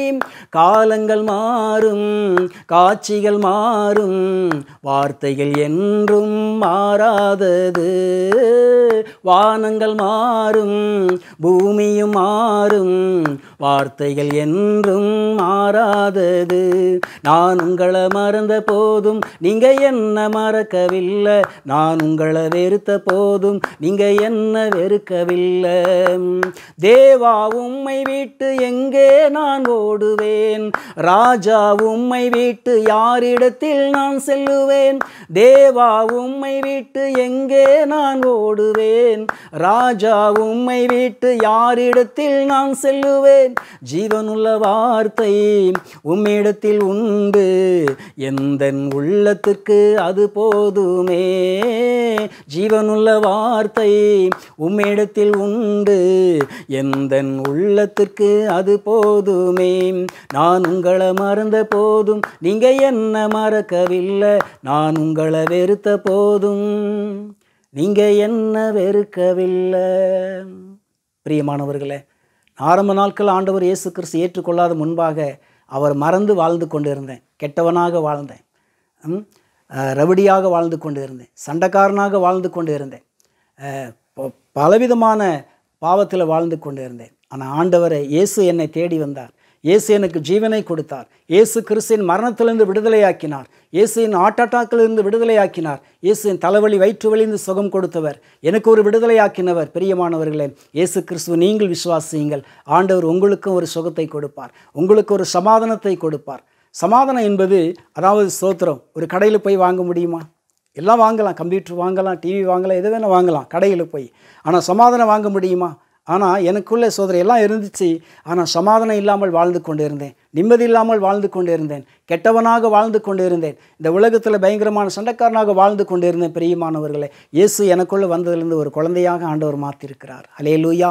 ஒரு குழந்தையாக மாற்றி எனக்கு அற்புதம் செய்தவர். நான் ஒரு இந்து குடும்பத்தில் பிறந்தவன். நாங்கள் ஆதியில் கிறிஸ்தவங்க கிடையாது. நான் ஒரு இந்து குடும்பத்தில் பிறந்தவன். ஆனால் இன்றைக்கி அவர்தான் ஜீவனுள்ள தேவன். அவர்தான் இயேசு கிறிஸ்து. அவர்தான் எனக்கு ஜீவனை கொடுத்தவர். இல்லைன்னா நான் எப்பயோ மரித்து போயிருப்பேன் இல்லைங்களா? அது வெளிநாட்டு கடவுள். அது வெளிநாட்டு கடவுள்னு சொல்லி தான் நினச்சிக்கிட்டு இருந்தேன். ஆனால் ஆண்டவர் எனக்குள்ளே வந்த பிறகு தான் அவர் என்னுடைய தேவன் என்னை உண்டாக்கி இருக்கிறார். பார்த்தீங்களா? இப்போ தேவன், நாங்கள் மறந்து அவர் வாழ்ந்து கொண்டு இருந்தோம். அவர் என்னை மறக்காமல் எனக்கு ஜீவனை கொடுத்துருக்கிறார். உங்கள் வாழ்க்கையிலே சமாதானம் கொடுக்க அவர் வல்லமையுள்ளவராக இருக்கிறார். பிரியமானவர்களே, ஆபத்திலிருந்து விடுதலையாக்கினார், மரணத்திலிருந்து விடுதலையாக்கினார். உங்களுக்கு ஒருவேளை சமாதானம் இல்லாமல் இருக்கிறீங்களா? ஒருவேளை உங்கள் துக்கம் சந்தோஷமாய் மாற்றுவார். ஆண்டவர் உங்கள் கண்ணீரை துடைக்க அவர் வல்லமையுள்ளவர் இருக்கிறார். ஏதோ ஒரு வேதனையில் இருக்கலாம், ஏதோ ஒரு கண்ணீரில் நீங்கள் இருக்கலாம், ஏதோ ஒரு கவலையில் நீங்கள் இருக்கலாம். ஆனால் இயேசு கிறிஸ்து விசுவாசியுங்கள். எனக்கு மரணத்திலிருந்து விடுதலையாக்கினவர் உங்களுக்கு ஒரு அற்புதம் செய்ய இயேசு வல்லமையுள்ளவராக இருக்கிறார். பிரியமானவர்களே, இப்படியாக இந்த பாடலை ஆண்டவர் கொடுத்தார். பல சபையில் பாடிட்டுருக்கிறோம். மறுபடியாக ஆண்டவரே என்னுடைய குறைகளை மன்னி. ஆரம்பத்தில் பார்த்தீங்கன்னா யாராவது பைபிள் கொண்டு வந்தாங்கன்னா அந்த பைபிள் தூக்கி கடாசிடுவோம். ஒரு அம்மா ஒரு டைம் வந்து ஒரு சகோதரி பைபிள் கொண்டு வந்தாங்க ரட்சிக்கப்படாத முன்னே. அந்த பைபிள் தூக்கி இயேசுவை பற்றி சொன்னீங்கன்னா ஜாதி விட்டு வெளியே நீக்கிறோம், அது எங்கள் இனத்துல இருந்து நீ சொல்கிறியா அப்படின்னு சொல்லிட்டு பைபிள் பிடிச்சி குப்பையில் போட்டு சட்டார்னு ஒரு அடி அடிச்சிட்டேன். அப்போ அந்த சகோதரி சொல்லிச்சு, நீ பைபிள் தூக்கி உன் கையினால் குப்பையில் போடுற, ஒரு நாள் அந்த பைபிள் உன் கையில் எடுத்து ஜனங்கள் நீ சொல்கிறீங்களா இல்லைங்க பாருங்கள் அப்படின்னு சொல்லிச்சு. ஆனால் அதே மாதிரி எந்த கையிலனாலும் நான் பைபிள் தூக்கி குப்பையில் போட்டேனோ அதே கை தான் இன்றைக்கி 30-40 வருஷமாக பைபிள் தூக்கிட்டு ஆண்டவரேன்னு சொல்லி ஜனங்கள் சொல்லிகிட்டு இருக்கிறேன். அல்லேலூயா. அவர் தான் இயேசு கிறிஸ்து, அவர் தான் ஜீவன் உள்ளவர். ஏன்னா தேவன் அவர் இந்த உலகத்துக்கு ஒளியாக இருக்கிறார். நமக்கு மாத்திரம் தேவன் அல்ல, எல்லாருக்கும் அவர் தேவன். ஆண்டவர் எல்லாருக்கும் தேவன். பாவிகளே ரட்சிக்க இயேசு இந்த உலகத்தில் கடந்து வந்தார். எதுக்காக இயேசு வந்தார்? நம்மெல்லாம் ரட்சிக்கப்படும்படியா, நம்மெல்லாம் பாவத்திலிருந்து மனம் திரும்பும்படியா, நமக்கு நித்திய ஜீவனை கொடுக்கும்படியா, நமக்கு ஒரு சமாதானம் கொடுக்கத்தான் இயேசு கிறிஸ்து இந்த உலகத்தில் கடந்து வந்தார். வருத்தப்பட்டு பாரம் சுமப்பவர்களே எல்லாரும் என்னிடத்தில் வாருங்கள், நான் உங்களுக்கு இளைப்பாறல் தருவேன் சொன்னார். அப்போ நான் வருத்தத்தோடு இருந்தேன், கவலையோடு இருந்தேன், மனபாரத்தோடு இருந்தேன் இல்லைங்களா, மரண படுக்கையில் இருந்தேன். இயேசு என் துக்கங்களை சந்தோஷமாக மாற்றினார். மறுபடியும் பார்த்திங்கன்னா கொஞ்ச நாள் ஆன பிறகு சோதரர் எங்கே திருமணம் செய்வது என்று சொல்லிட்டு மறுபடி ஒரு ஊழியக்காரர்கள் மூலியமாக கூட்டிகிட்டு அழைச்சிட்டு போனாங்க. ஒரு பெண்ணை பார்த்தாங்க. ஆனால் அந்த பெண்ணை திருமணம் பண்ணி வச்சாங்க. அந்த பெண்ணுடைய பேர் ராணி. திருமணம் நடந்தது. ஒரு கொஞ்ச நாள் பாருங்கள், சாட்சி கேளுங்க. அதாவது ஒரு கொஞ்ச நாள் திருமணம் ஆனதுமே 2 வருஷம் 3 வருஷம் ஆனது, குழந்தை இல்லாமல் இருந்துச்சு. ஆண்டவரே என்னப்பா இது சோதனை. எல்லாருக்கும் ஜபிக்கும்போது 4-5 பேருக்கு ஆண்டவர் அற்புதம் செய்து குழந்தை பாக்கியத்தை கொடுத்தார். ஆனால் எங்களுக்கு குழந்தை இல்லாமல் இருக்குதே ஏசப்பா அப்படின்னு சொல்லிட்டு ஜபிக்க ஆரம்பித்தேன். ஜனங்கள்லாம் சொல்ல ஆரம்பித்தாங்க, உங்களுக்கு குழந்தையே கிடையாது, அவ்வளோதான்னாங்க. ஆனால் மறுபடி ஆண்டவரே ஒரு குழந்தைய ஆசீர்விச்சிங்கன்னா அதை கர்த்தருக்கு ஒப்பு கொடுக்குறேன் அப்படின்னு சொல்லி வேண்டிட்டு மறுபடியும் ஜெபம் பண்ணேன். ஏசப்பா எங்கள் ஜெபத்தை கேளுங்க, நீர் அழைச்ச ஒரு உண்மை இல்லவர், ஆண்டவரே எங்களை ஆசீர்வதிங்கன்னு சொல்லி ஜெபம் பண்ணேன். ஆனால் நடந்த சம்பவம் பார்த்திங்கன்னா மறுபடியும் அடுத்த வருஷத்துலே ஆனால் கர்த்தர் கிருபையில் ஒரு பெண் குழந்தை பிறந்தது. ஹல்லேலூயா. ஒரு பெண் குழந்தை ஆண்டவர் கொடுத்தார். அந்த குழந்தைக்கு வந்து தெபொரால்னு பேர் வச்சோம். அதுக்கு அடுத்த வருஷம் பார்த்திங்கன்னா ஒரு பையன் பிறந்தான். அந்த பையனுக்கு வந்து மோசேன்னு பேர் வச்சோம். அதுக்கு அடுத்த வருஷம் பார்த்திங்கன்னா ஒரு குழந்தை ஆண் குழந்தை பிறந்தது. அந்த குழந்தைக்கு ஆரோன்னு பேர் வச்சோம். பாருங்கள், 3 குழந்தைகளை ஆண்டவர் கொடுத்தார். 3 குழந்தைக்கு கொடுத்தார். மறுபடியும் எங்கள் அம்மா ஞானஸ்தானம் எடுத்தாங்க. இப்போ சர்ச்சுக்கு போயிட்டுருக்குறாங்க. அருமையான பாஸ்டர் ஐயா சிஸ்டர் அவங்க சர்ச்சுக்கு போயிட்டுருக்குறாங்க. பாஸ்டர் டேவிட் அவங்க சர்ச்சுக்கு போயிட்டுருக்குறாங்க. சோத்திரம். இப்படி எங்கள் அம்மா ரசிக்கப்பட்டாங்க. எங்கள் தங்கச்சி ஞானஸ்தானம் எடுத்தாங்க. அப்புறம் மறுபடியும் அந்த 25 பேர் 20 பேர் வரைக்கும் ஆண்டவர் வார்த்தைகள் இப்போ வீடு வீடாக ஆண்டவர் என்ன செய்தாங்க, ஜெபம் பண்ணிக்கிறாங்க. பிரியமானவர்களே, ஆண்டவர் இயேசு கிறிஸ்து இந்த எங்கள் இனத்தில் இருந்து மறுபடியும் இந்த மந்திரம் அதை இதை எல்லாமே விட்டுட்டோம். மந்திரத்தை நம்பாதீங்க. இன்றைக்கி அநேக ஜனங்க என்ன செய்கிறாங்க அப்படின்னா மந்திரத்தை தேடி தான் போகிறாங்க. நான் உங்கள் மந்திரவாதிங்க, நாங்கள் மந்திரம் செய்யாத மந்திரம் கிடையாது. இப்படி இன்றைக்கி என்ன செய்கிறாங்க, கொல்லிமலைக்கு போகிறாங்க. அதெல்லாம் என்ன நடக்குது, எல்லாம் மந்திரம், எல்லாம் அதெல்லாம் பொய். நீங்கள் நானே மந்திரவாதி, நானே பொய் சொல்கிறேன்னா நீங்களாம் கவனிக்கணும். நாங்கள் செய்யாத மந்திரம் கிடையாது இல்லைங்களா. ஆடு மாடு கோழி குதிரை, எங்கள் அப்பா குதிரையெல்லாம் கொண்டு வருவார். இந்த இது சரியில்லை, அந்த இது கன்னி தோசை இருக்குதுன்னு சொல்லிடுவோம். இந்த கன்னி தோசை இருக்குது, இந்த பொண்ணுக்கு திருமணம் நடக்காது, கன்னி தோசை இருக்குன்னா உடனே அந்த அவங்களுக்குள்ளே பரவிடும். அந்த கன்னி தோசை இருக்கா அப்படின்னு கல்யாணமும் பண்ண மாட்டாங்க. அப்படி சூழ்நிலை. இப்படிலாம் சொல்லி என்ன செய்வோம், ஏமாற்றிட்டு இருந்தோம், செய்வனை பண்ணிகிட்டு இருந்தோம். மந்திரத்தை தான் ஜனங்க என்ன செய்கிறாங்க, நாடி போகிறாங்க இல்லைங்களா. அப்போ நான் மந்திரத்தில் பாவத்தில் வாழ்ந்து கொண்டு இருந்தோம். அதெல்லாம் மந்திரத்தை நம்பாதீங்க, எந்த ஜோசியத்தை நம்பாதீங்க, எந்த குறிச்சொல்லை நம்பாதீங்க இல்லைங்களா. அதெல்லாம் போய் இல்லைங்களா. அவங்களுடைய சூழ்நிலை அவங்களுக்கே தெரியாது. மந்திரவாதி அவங்களுடைய சூழ்நிலை அவங்களுக்கே தெரியாது. ஒரு 100 குதிரை இருக்குதுன்னு வச்சிங்களேன். ஒரு 100 குதிரை சேலத்துக்கும் நாமக்கல்லுக்கும் நிற்க வச்சு ரேஸ் குதிரை, இந்த ரேஸ் குதிரை ஓட்ட பந்தயத்தில் ஓட வைக்கிறாங்கன்னு வச்சுக்கோ. ஒரு மந்திரவாதியை கொண்டு வந்து நிறுத்தி இந்த 100 குதிரையில் வந்து ரேஸில் இப்போ ஓட போகுது பந்தயத்தில், எந்த குதிரை ஃபஸ்ட்டு போய் நாமக்கல்லில் போய் நிற்கும் சொல்லுங்கள் பார்க்கலாம் மந்திரவாதி அப்படின்னு சொன்னால் யாரோ சொல்லுவாங்க. சொல்ல முடியுமா? சொல்ல முடியுங்களா சார்? முடியாது. இந்த குதிரை தான் ஓட்டப்பந்தயில் ஜெயிக்க போகுதுன்னு சொல்லுங்கள். எந்த மந்திரவாதியாவது ஏன் சொல்ல மாட்டேங்கிறாங்க? பொய், உண்மை கிடையாது. சொல்லுங்கள். எந்த குதிரை பந்தயத்தை 100 குதிரை நிற்க வச்சு எந்த குதிரை ரேஸ் இந்த குதிரை தான் ஜெயிக்கும் சொல்லுங்கள் மந்திரவாதியை. யாராலும் முடியாது. அப்படி இருக்கும்போது மனுஷனுடைய சூழ்நிலை அவன் எப்படி சொல்ல முடியும்? உனக்கு ஆயுசு நாளுக்கு எப்படி இருக்குது, செவ்வாய் தோசை இருக்குது, அந்த தோசை இந்த தோசை இருக்குதுன்னு சொல்லி அது என்ன செய்யுதுன்னா ஏதாவது ஒன்று கெட்டது சொல்லிடுவாங்க, மனுஷை புண்படுத்திடுவாங்க. நல்லா இருக்கிற குடும்பம் நல்லா கல்யாணம் ஆகலாம், அந்த பொண்ணு மாப்பிள்ளையும் கல்யாணம் பண்ணலாம்னு சொல்லி சொந்தக்காரங்களாம் கரெக்டாக போவாங்க ஜோசிக்காரங்கிட்ட. செவ்வாய் தோசை இருக்குதுன்னு சொல்லிடுவான். உடனே அந்த பொண்ணு எனக்கு வேணான்னு அவங்க பிரிஞ்சு போயிடுவாங்க. பார்த்தீங்களா? இப்படி எத்தனை குடும்பத்தை நான் பிரித்தோம் தெரியுங்களா? எவ்வளோ பெரிய பாவம் அது. மந்திரவாதி ஒரு பெரிய வீடு ஒரு வீட்டை கட்டிட்டாங்க. ஒருத்தர் மந்திரவாதிகிட்ட போகிறாங்க. ஐயா அந்த வீடு கட்டின டைமு எப்படி இருக்குது பாருங்கள் அப்படின்னு சொன்னதான். கோடிக்கணக்கில் பெரிய மெத்தை கட்டிட்டாங்க. மந்திரவாதிகிட்ட போய் இந்த வீடு கட்டின டைம் நல்லா இருக்கா இல்லையா பாருங்கன்னு சொல்லும்போது, இந்த வீடு கட்டினது எல்லாம் பரவாயில்ல, வாசப்படி தான் நீங்கள் உடச்சி அந்த பக்கம் வாசப்படி வைக்கணும், இது பாதி வீடு உடச்சிடணும், ஆனால் வாசப்படி அந்த பக்கம் வைக்கணும்னு சொல்லிட்டாங்க. எப்படி இருக்குது பாருங்கள். கோடிக்கணக்கில் பெரிய பில்டிங், அருமையான பில்டிங். ஆனால் நேராக என்ன செஞ்சாங்க, அதே மாதிரி மந்திரவாதி பேச்சை கேட்டு அந்த பில்டிங் பாதி உடச்சி அந்த பக்கம் வாசப்படி வச்சுட்டாங்க. யாருக்கு நஷ்டம்? மந்திரவாதிக்கு நஷ்டமா? ஜோசிகார் நஷ்டமா? பில்டிங் கட்டினாங்க பாருங்க, பாடுபட்டு கஷ்டப்பட்டு சம்பாரிச்சு, அவங்களுக்கு தான் நஷ்டம் இல்லைங்களா? ஒரு திருமணம் நடந்துச்சுன்னா இந்த திருமணம் குழந்தை பிறந்த நேரம் சரியில்லை, நீங்கள் ஆணும் பெண்ணும் பிரிஞ்சிருக்குன்னு சொல்லிடுறாங்க. யாருக்கு நஷ்டம்? மந்திரவாதிக்கா? அவங்க சந்தோஷமாக இருப்பாங்க. ஆனால் கேட்டு மந்திரத்தை தேடி நாடி போகிறாங்க பாருங்கள், அவங்களுக்கு தான் வேதனை. இன்றைக்கி மக்கள் மந்திரவாதியாக தேடி தான் போய் நாடு எப்படி இருக்குங்க, எல்லாம் இதாக இருக்குது இல்லைங்களா? மந்திரம் செய்யாதீங்க, மந்திரம் வேதம் சொல்லுகிறது இல்லைங்களா? மந்திரங்கள் குறி சொல்லுதல் இதெல்லாம் சாபமானதுங்க. சாபம் அப்படியே தொடர்ந்துடும். அதனால் மந்திரத்தை நம்பாதீங்க. நாங்களும் மந்திரவாதியாக இருந்தோம், நாம்ளே மனம் திரும்பி ஆண்டவர் இயேசு கிறிஸ்துவை ஏற்றுக்கொண்டோம். ஹல்லேலூயா.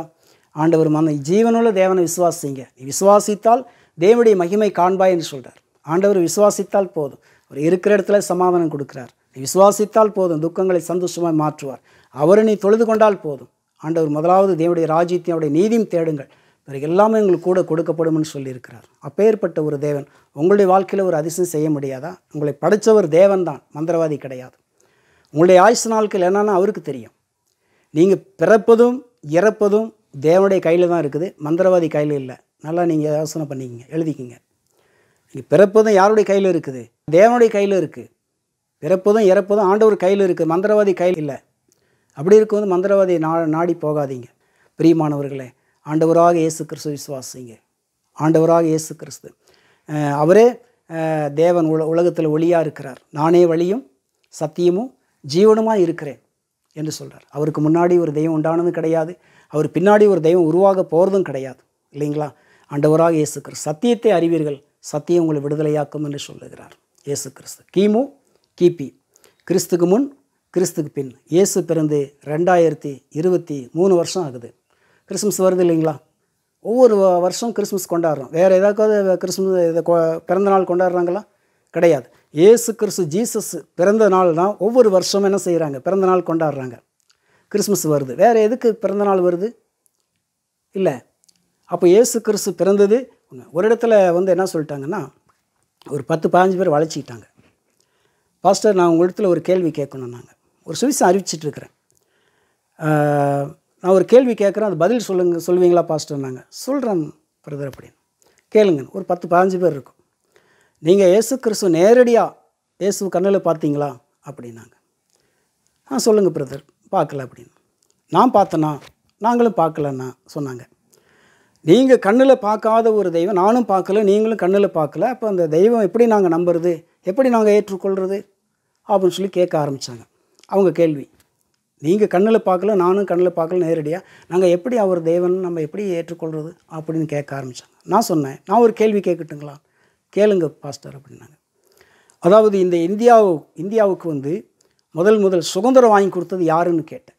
சுதந்திரம் வாங்கி கொடுத்தது யார் கேட்டேன். அவங்க யோசனை பண்ணி காந்தி தாத்தா அப்படின்னாங்க. அப்போ காந்தி தாத்தா நீங்கள் கண்ணில் பார்த்தீங்களா அப்படின்னேன். காந்தி தாத்தாவை நீங்கள் நேரடியாக கண்ணில் பார்த்தீங்களா? பார்க்கல. நான் ஏதாவது கண்ணில் பார்த்தேன்னா நேரடியாக பார்க்கல. அது எப்படி கரெக்டாக நம்புறீங்க? காந்தி தாத்தா வந்தார், பிறந்தார், சுதந்திரம் வாங்கி கொடுத்தாரு, நீங்கள் கண்ணில் பார்க்கல, நானும் பார்க்கல. அது எப்படி கரெக்டாக நம்புகிறோமா இல்லையா? அவர் வந்தது உண்மை, பிறந்தது உண்மை, இந்தியாவுக்கு சுதந்திரம் வாங்கி கொடுத்தது உண்மை, அதை நம்புகிறோம். இயேசு கிறிஸ்து வந்து பிறந்தாத நீங்கள் கண்ணில் பார்க்க, நானும் கண்ணில் பார்க்கல, அது பொய்யாயிருமா?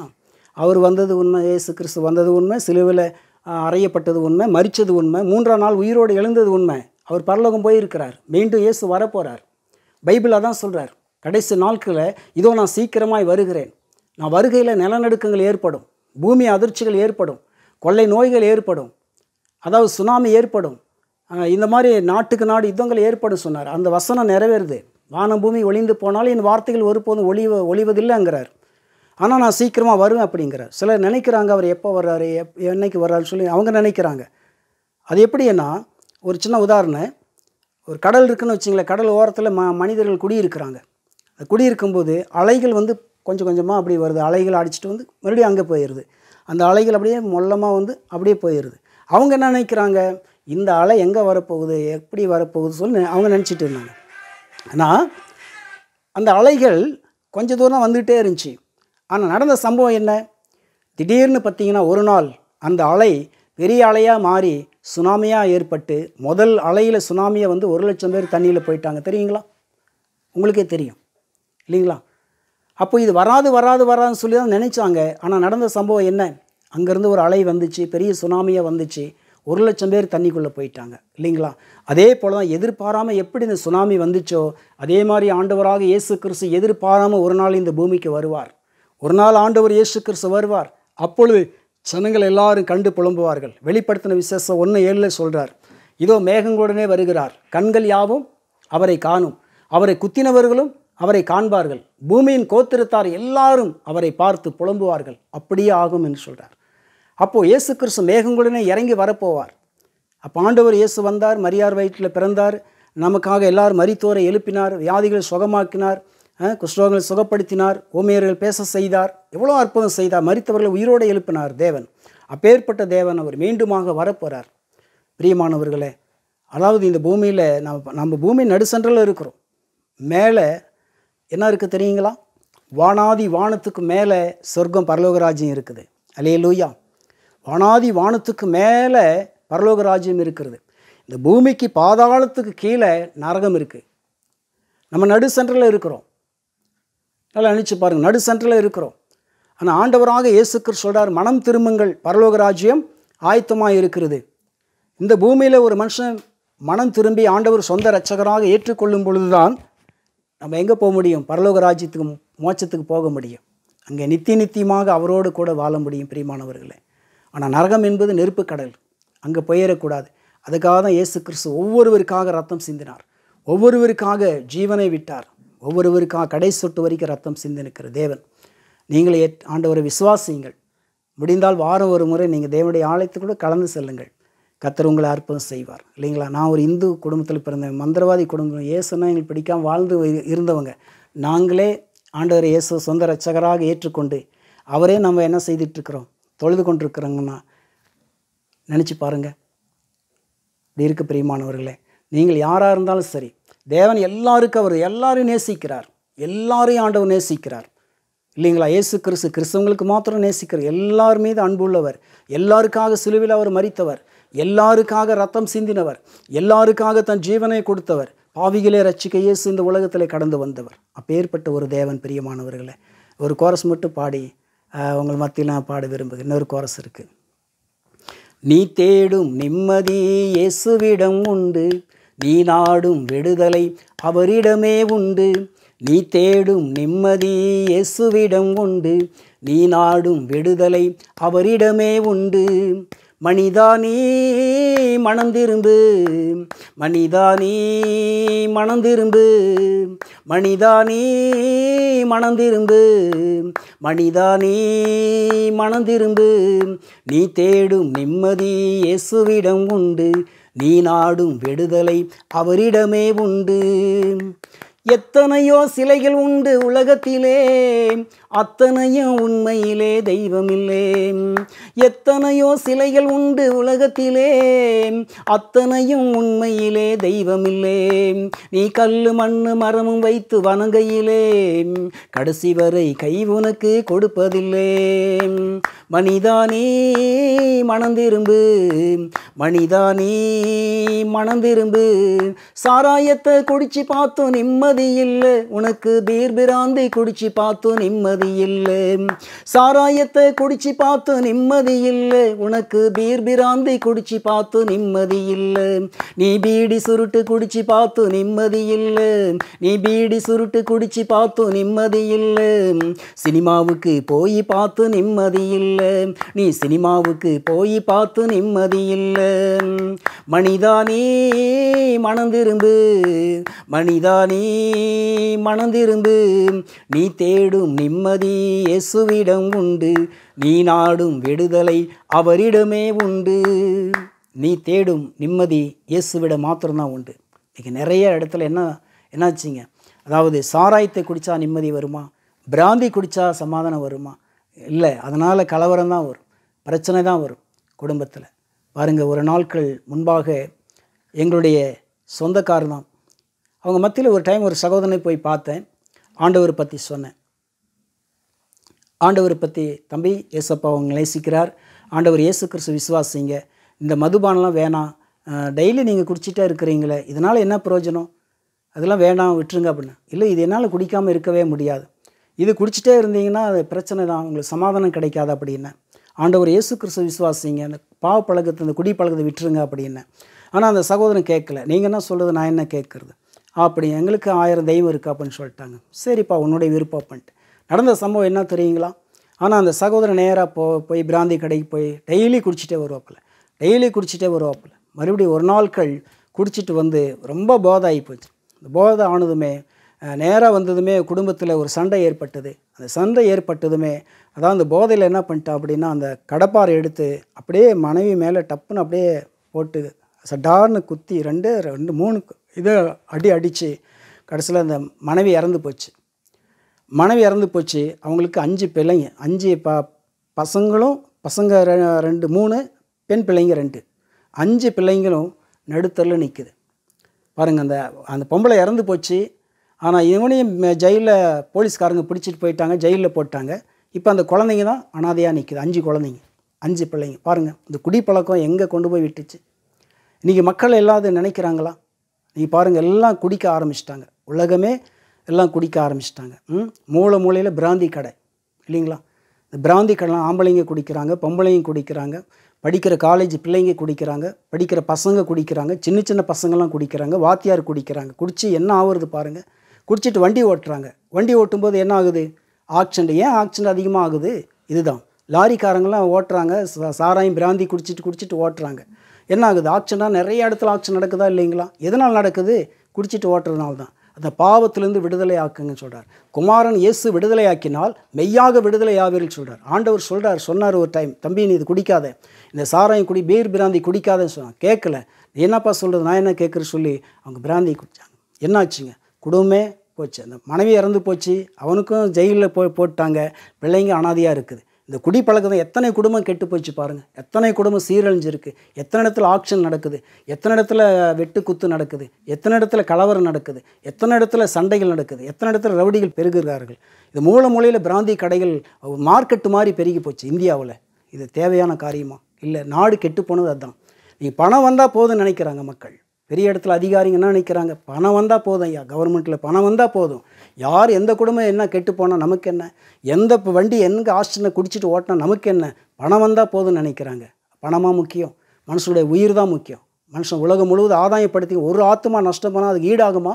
ஒரு மனுஷனுடைய உயிருக்கு ஈடாகுமா பணம் எத்தனை கோடி இருந்தாலும்? பிரியமானவர்களே, குடிப்பழக்கம் வேண்டாம் நாட்டில், தேசத்தில்.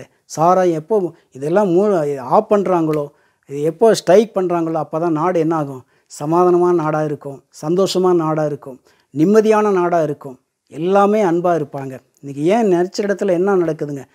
எங்கே பார்த்தாலும் பயங்கரமான கலவரங்கள், வெட்டு குத்துக்கள், எது நடக்குது? எல்லாம் குடிச்சிட்டு தான். பாருங்கள், போன டைம் கூட ஒரு திருவிழா நடந்துச்சு, உடனே பார்த்திங்கன்னா வெட்டு குத்துக்கொலை, இந்த மாதிரி ஒவ்வொரு இதில் நடக்குது. நான் ஆண்டவருக்குள்ளே எப்போ நான் வந்தேனோ அப்பையிலேருந்து சண்டை கிடையாது. ஹல்லேலூயா. அப்போல்லாம் பார்த்திங்கன்னா ஒவ்வொரு இடத்துல பிரச்சனை தான் நடக்கும். அப்படி வாழ்ந்து கூட பிரியமான இயேசு எனக்கு சமாதானம் கொடுத்தார், நிம்மதி கொடுத்தார், என் மனைவி பிள்ளைங்க கொடுத்தார் இல்லைங்களா? இப்போ நான் சின்ன குழந்தை, இப்போ யாராவது ஏதாவது சொன்னாலும் கர்த்தருக்கு ஸ்தோத்திரம் ஆண்டவரே அப்படின்னு சொல்லிட்டு அவங்க பாவத்தை மன்னிங்கப்பான்னு சொல்லி, அப்போ மன்னிக்கிற மனப்பக்குவம் இப்போ இருக்குது, அப்போ கிடையாது. பிரியமானவர்களே, ஆண்டவர் இயேசு என்னை ரட்சித்தவர், எனக்கு சுகம் கொடுத்தவர், எனக்கு சமாதானம் கொடுத்தவர். அவர் உங்களுக்கு என்ன செய்வார்? ஒரு சமாதானம் கொடுப்பார். உள்ளத்தை விசுவாசித்தால் போதும். உள்ளத்தில் நீங்கள் விசுவாசித்தால் போதும். இதோ வாசப்படியில் நின்று தட்டுகிறேன், ஒருவன் சத்தத்தை கேட்டு கதவை திறந்தால் உள்ளத்தில் பிரவேசிக்கிறேன் அப்படிங்கிறார். நீங்கள் உள்ளத்தில் இடம் கொடுத்தால் போதும். கர்த்தருக்கு ஸ்தோத்திரம். ஒரு பாட்டு ஒன்று எழுதியிருக்கிறேன் சினிமா நடிகர்களுக்காக. அது ஒரு கோரஸ் மட்டும் பாடிடுறாங்க. சினிமா நடிகர் ஆரம்பத்தில் நான் சினிமா பார்த்து சீரழிஞ்சு கெட்டு போயிட்டேன் இல்லைங்களா. அப்போது செவுரு பின்னாடி டிக்கெட்டை வாங்க மாட்டோம், கையில் காசு இருக்காது. செவுரு பின்னாடி செவுரு ஏறி குதிச்சுட்டு அங்கே போய் 2வது ஷோ 1st ஷோ பார்த்துட்டு வருவோம். சில டைம் காசு இருக்காது, மறுபடியும் பின்னாடி செவுரு இருப்போம். அப்போல்லாம் அந்த செவுரு குதிச்சு தான் போய் சினிமா பார்த்துட்டு வருவோம். அப்படி வாழ்ந்து கொண்டு வரும். ஆனால் ஒரு பாட்டு ஒன்று இருக்குது பாருங்க. அந்த பாட்டு பாருங்க. எத்தனை முறை எடுத்து சொல்லி உனக்கு புரியல, உன்னை எப்படி நான் திருத்துவேன் என்று எனக்கு தெரியல. எத்தனை முறை எடுத்து சொல்லி உனக்கு புரியல, உன்னை எப்படி நான் திருத்துவேன் என்று எனக்கு தெரியல.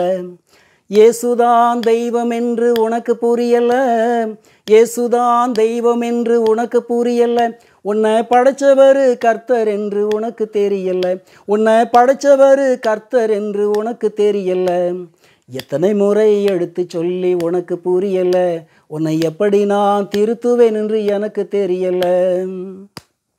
வாலிபம் பருவமெல்லாம் மாயதானமா, நம் பாவமான நடிப்பு எல்லாம் வீணுதானமாம். வாலிபம் பருவமெல்லாம் மாயதானமாம், உன் பாவமான நடிப்பு எல்லாம் வீணுதானமாம். சினிமாவின் உலகத்திலே ஹீரோதானம்மா, நீ சினிமாவின் உலகத்திலே ஹீரோதானம்மா. உனக்குள் இயேசு இல்லை என்றால் நீ ஜீரோதானம்மா, உனக்குள் இயேசு இல்லை என்றால் நீ ஜீரோதானம்மாம். எத்தனை முறை எடுத்து சொல்லி உனக்கு புரியல, உன்னை எப்படி நான் திருத்துவேன் என்று எனக்கு தெரியல. இந்த சினிமாவில் நடிக்கிறது எல்லாமே அது ஆண்டவர் இயேசு வந்தால் தான் அவங்க எப்படியே மாற முடியும், ஹீரோவாக மாற முடியும். இல்லை இயேசு இல்லைன்னா எத்தனை படம் நடித்தாலும் ஜீரோ தான் இல்லைங்களா. ஆண்டவர் இயேசு தான் ஹீரோவாக இருக்கிறார். ஆண்டவர் அவர் உள்ளத்தில் வரணும். எத்தனை ஆயிரம் படம் நடித்தாலும் அதில் ஒன்றும் கிடையாது. பிரியமான, நான் படம் ஏகப்பட்ட படம் பார்ப்பேன், ஏகப்பட்ட சினிமா பார்ப்பேன், சினிமா பாட்டே பாடிட்டுருப்பேன், ஆர்கெஸ்ட்ராவில் பாட்டு பாடிட்டுருந்தேன். அதுலேருந்து ஆண்டவரே வேணான்னு சொல்லி விட்டுட்டு இன்றைக்கி ஆண்டவருக்குள்ளே இருக்கிறேன். அப்போது 2வது ஜாதி பிரச்சனை, எங்களுக்கு அதிகமான ஜாதி வெறி. எப்போ பார்த்தாலும் ஜாதி, எங்கள் ஜாதி தான் உயர், எங்கள் ஜாதி தான். ஜாதிங்கிறது ஒன்றும் கிடையாதுங்க. நல்லா கேளுங்க, ஜாதிங்கிறது ஒன்றும் இல்லை. அதில் ஒரு பாட்டு சொந்தமாக எழுதியிருக்கிறேன், சோத்திரம். இப்போ ஜாதிங்கிறது எல்லாம் தேவன் படைத்த ஆண் ஜாதி பெண் ஜாதி, அதுதான். ஒரு வரி மட்டும் பாடுறேன். இயேசு பாட்டு கொஞ்சம் கேளுங்கோ, நான் பாட போகிறேன் புது பாட்டுங்கோ. இயேசு பாட்டு கொஞ்சம் கேளுங்கோ, நான் பாட போகிறேன் புது பாட்டுங்கோ. நீங்கள் காது கொடுத்து தான் கேளுங்கோ, என் இயேசு ராஜன் சூப்பர் ஸ்டாருங்கோ. யாருங்கோ இயேசு யாருங்கோ, அவர் உலகத்துக்கே ராஜாதி ராஜங்கோ. யாருங்கோ இயேசு யாருங்கோ, அவர் உலகத்துக்கே சூப்பர் ஸ்டாருங்கோ.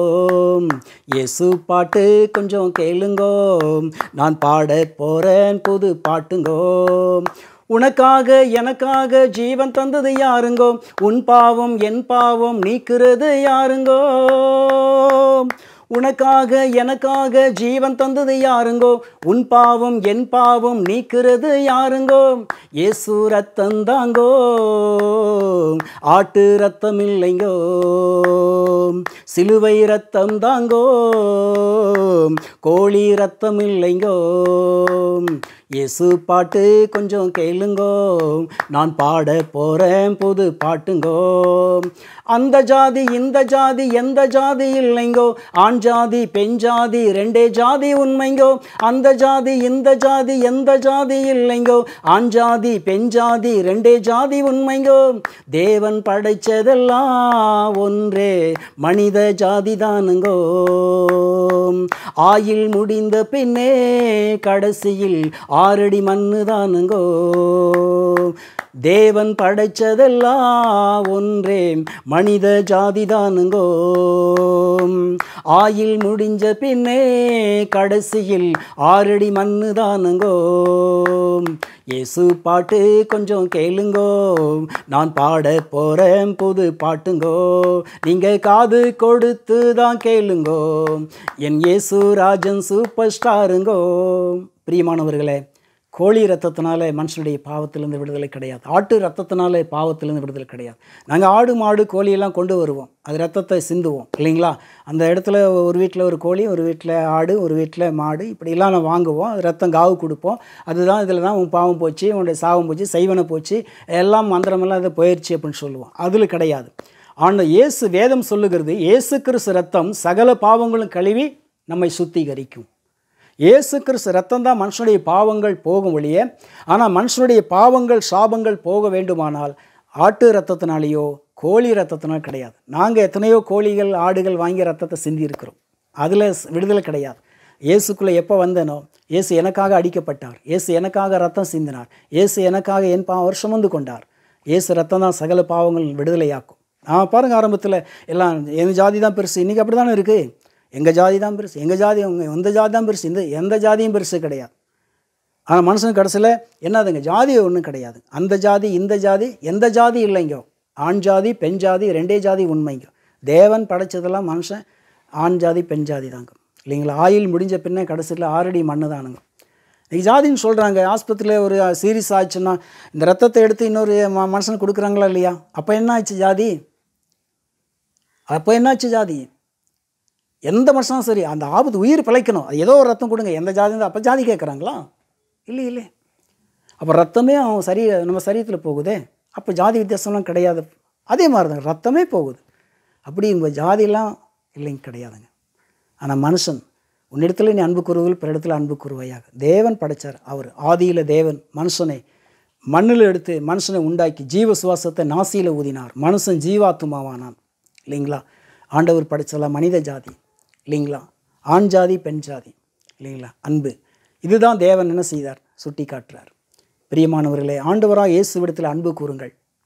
தேவன் உங்களிடத்தில் வேறு ஒன்றும் எதிர்பார்க்கல, வேறு எதுவும் எதிர்பார்க்கல. உங்கள் உள்ளத்தை தான் ஆண்டவர் எதிர்பார்க்குறார். உங்களை இருதயம் தான் ஆண்டவர் கேட்குறார்.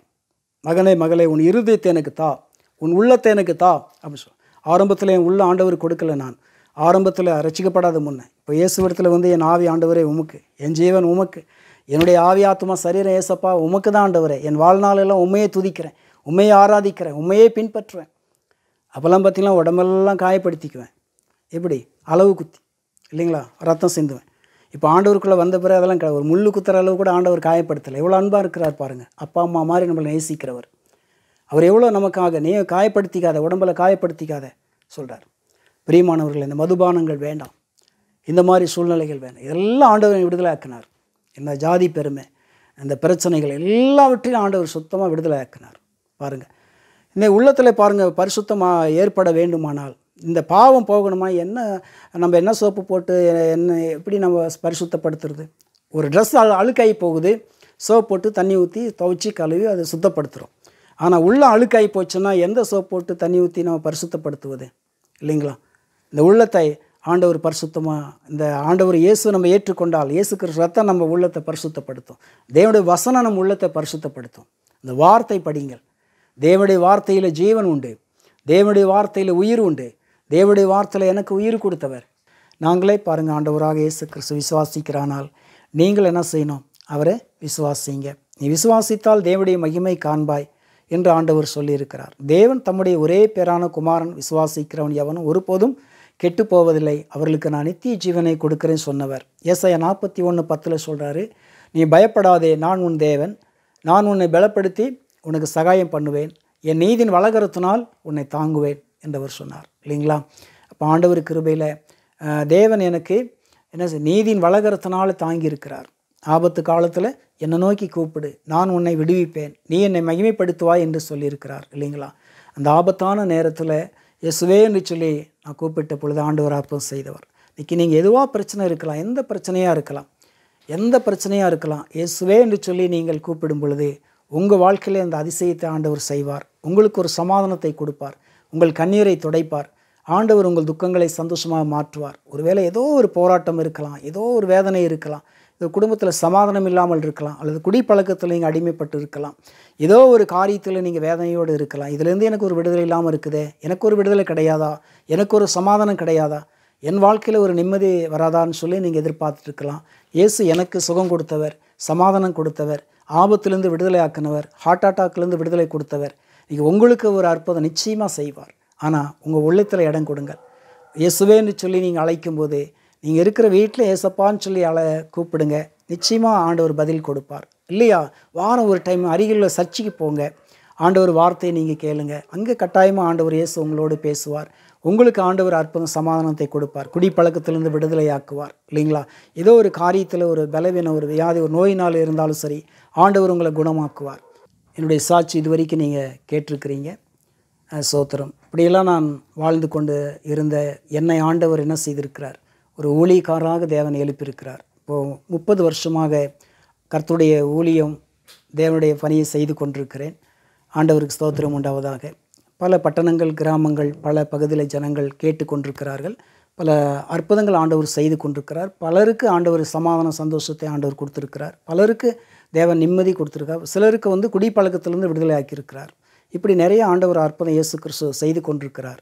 ஒவ்வொரு நாளும் ஊழியத்தில் அற்புதம் செய்கிறார். பிரியமானவர்களே, ஆண்டவர் இயேசு கிறிஸ்து ஏற்றுக்கொண்டு இப்போ தேவனுடைய கிருபையில் 30 வருஷமாக ஆண்டவருடைய ஊழியம் செய்து கொண்டிருக்கிறேன். நீங்களும் ஆண்டவராக இயேசு கிறிஸ்துவை விசுவாசியுங்கள். இயேசு அவரை பற்றி கொள்ளுங்கள். அவரே முழுமையாக நீங்கள் ஏற்றுக்கொள்ளும் பொழுது நிச்சயமாக அவருடைய மகனாக, மகளாக தேவன் உங்களை என்ன செய்வார், அவரை ஏற்றுக்கொள்வார். இல்லைங்களா, ஆண்டவர் சொல்கிறார், நீங்கள் என்னை தெரிந்து கொள்ளவில்லை, நான் உங்களை தெரிந்து கொண்டேன். அப்போ தேவன் நம்மளை தெரிந்து கொண்டவர், உங்களையும் தெரிந்து கொள்வார். என்னை தெரிந்து கொண்டவர் உங்களையும் தெரிந்து கொண்டுவார். என் வாழ்க்கையில் அற்புதம் செய்தவர் உங்களுக்கும் அற்புதம் செய்வார். நானே ஒரு மந்திரத்திலிருந்து மனம் திரும்பி ரட்சிக்கப்பட்டு இன்றைக்கி இயேசு கிறிஸ்து கிருபையில் ஒரு ஊழியக்காரராக தேவன் என்னை பயன்படுத்தி கொண்டிருக்கிறார் 30 வருஷமாக. நாங்கள் குடும்பத்தில் இப்போ சமாதானம், சந்தோஷம், நிம்மதி, ஆறுதலாக இருக்கிறோம். ஊழியம் செய்து கொண்டிருக்கிறோம். நீங்களும் தொடர்ந்து ஆண்டவரை விசுவாசியுங்கள், ஆண்டவரை துதியுங்கள், ஜெபம் பண்ணுங்கள், இயேசு கிறிஸ்துவை விசுவாசியுங்கள். கர்த்தர் உங்களை ஆசீர்வதிப்பாராக. சமாதானம், கிருபை உண்டாவதாக. ஆமென். அன்பார்ந்த கிரைஸ்ட் காலிங் டிவி நேயர்களே, மேலும் இது போன்ற உங்களுடைய சாட்சிகளை எங்களுடைய சேனலில் கொடுக்க விருப்பமுள்ளவர்கள் எங்களை தொடர்பு கொள்ளுங்கள். தொடர்புக்கு 7200713563.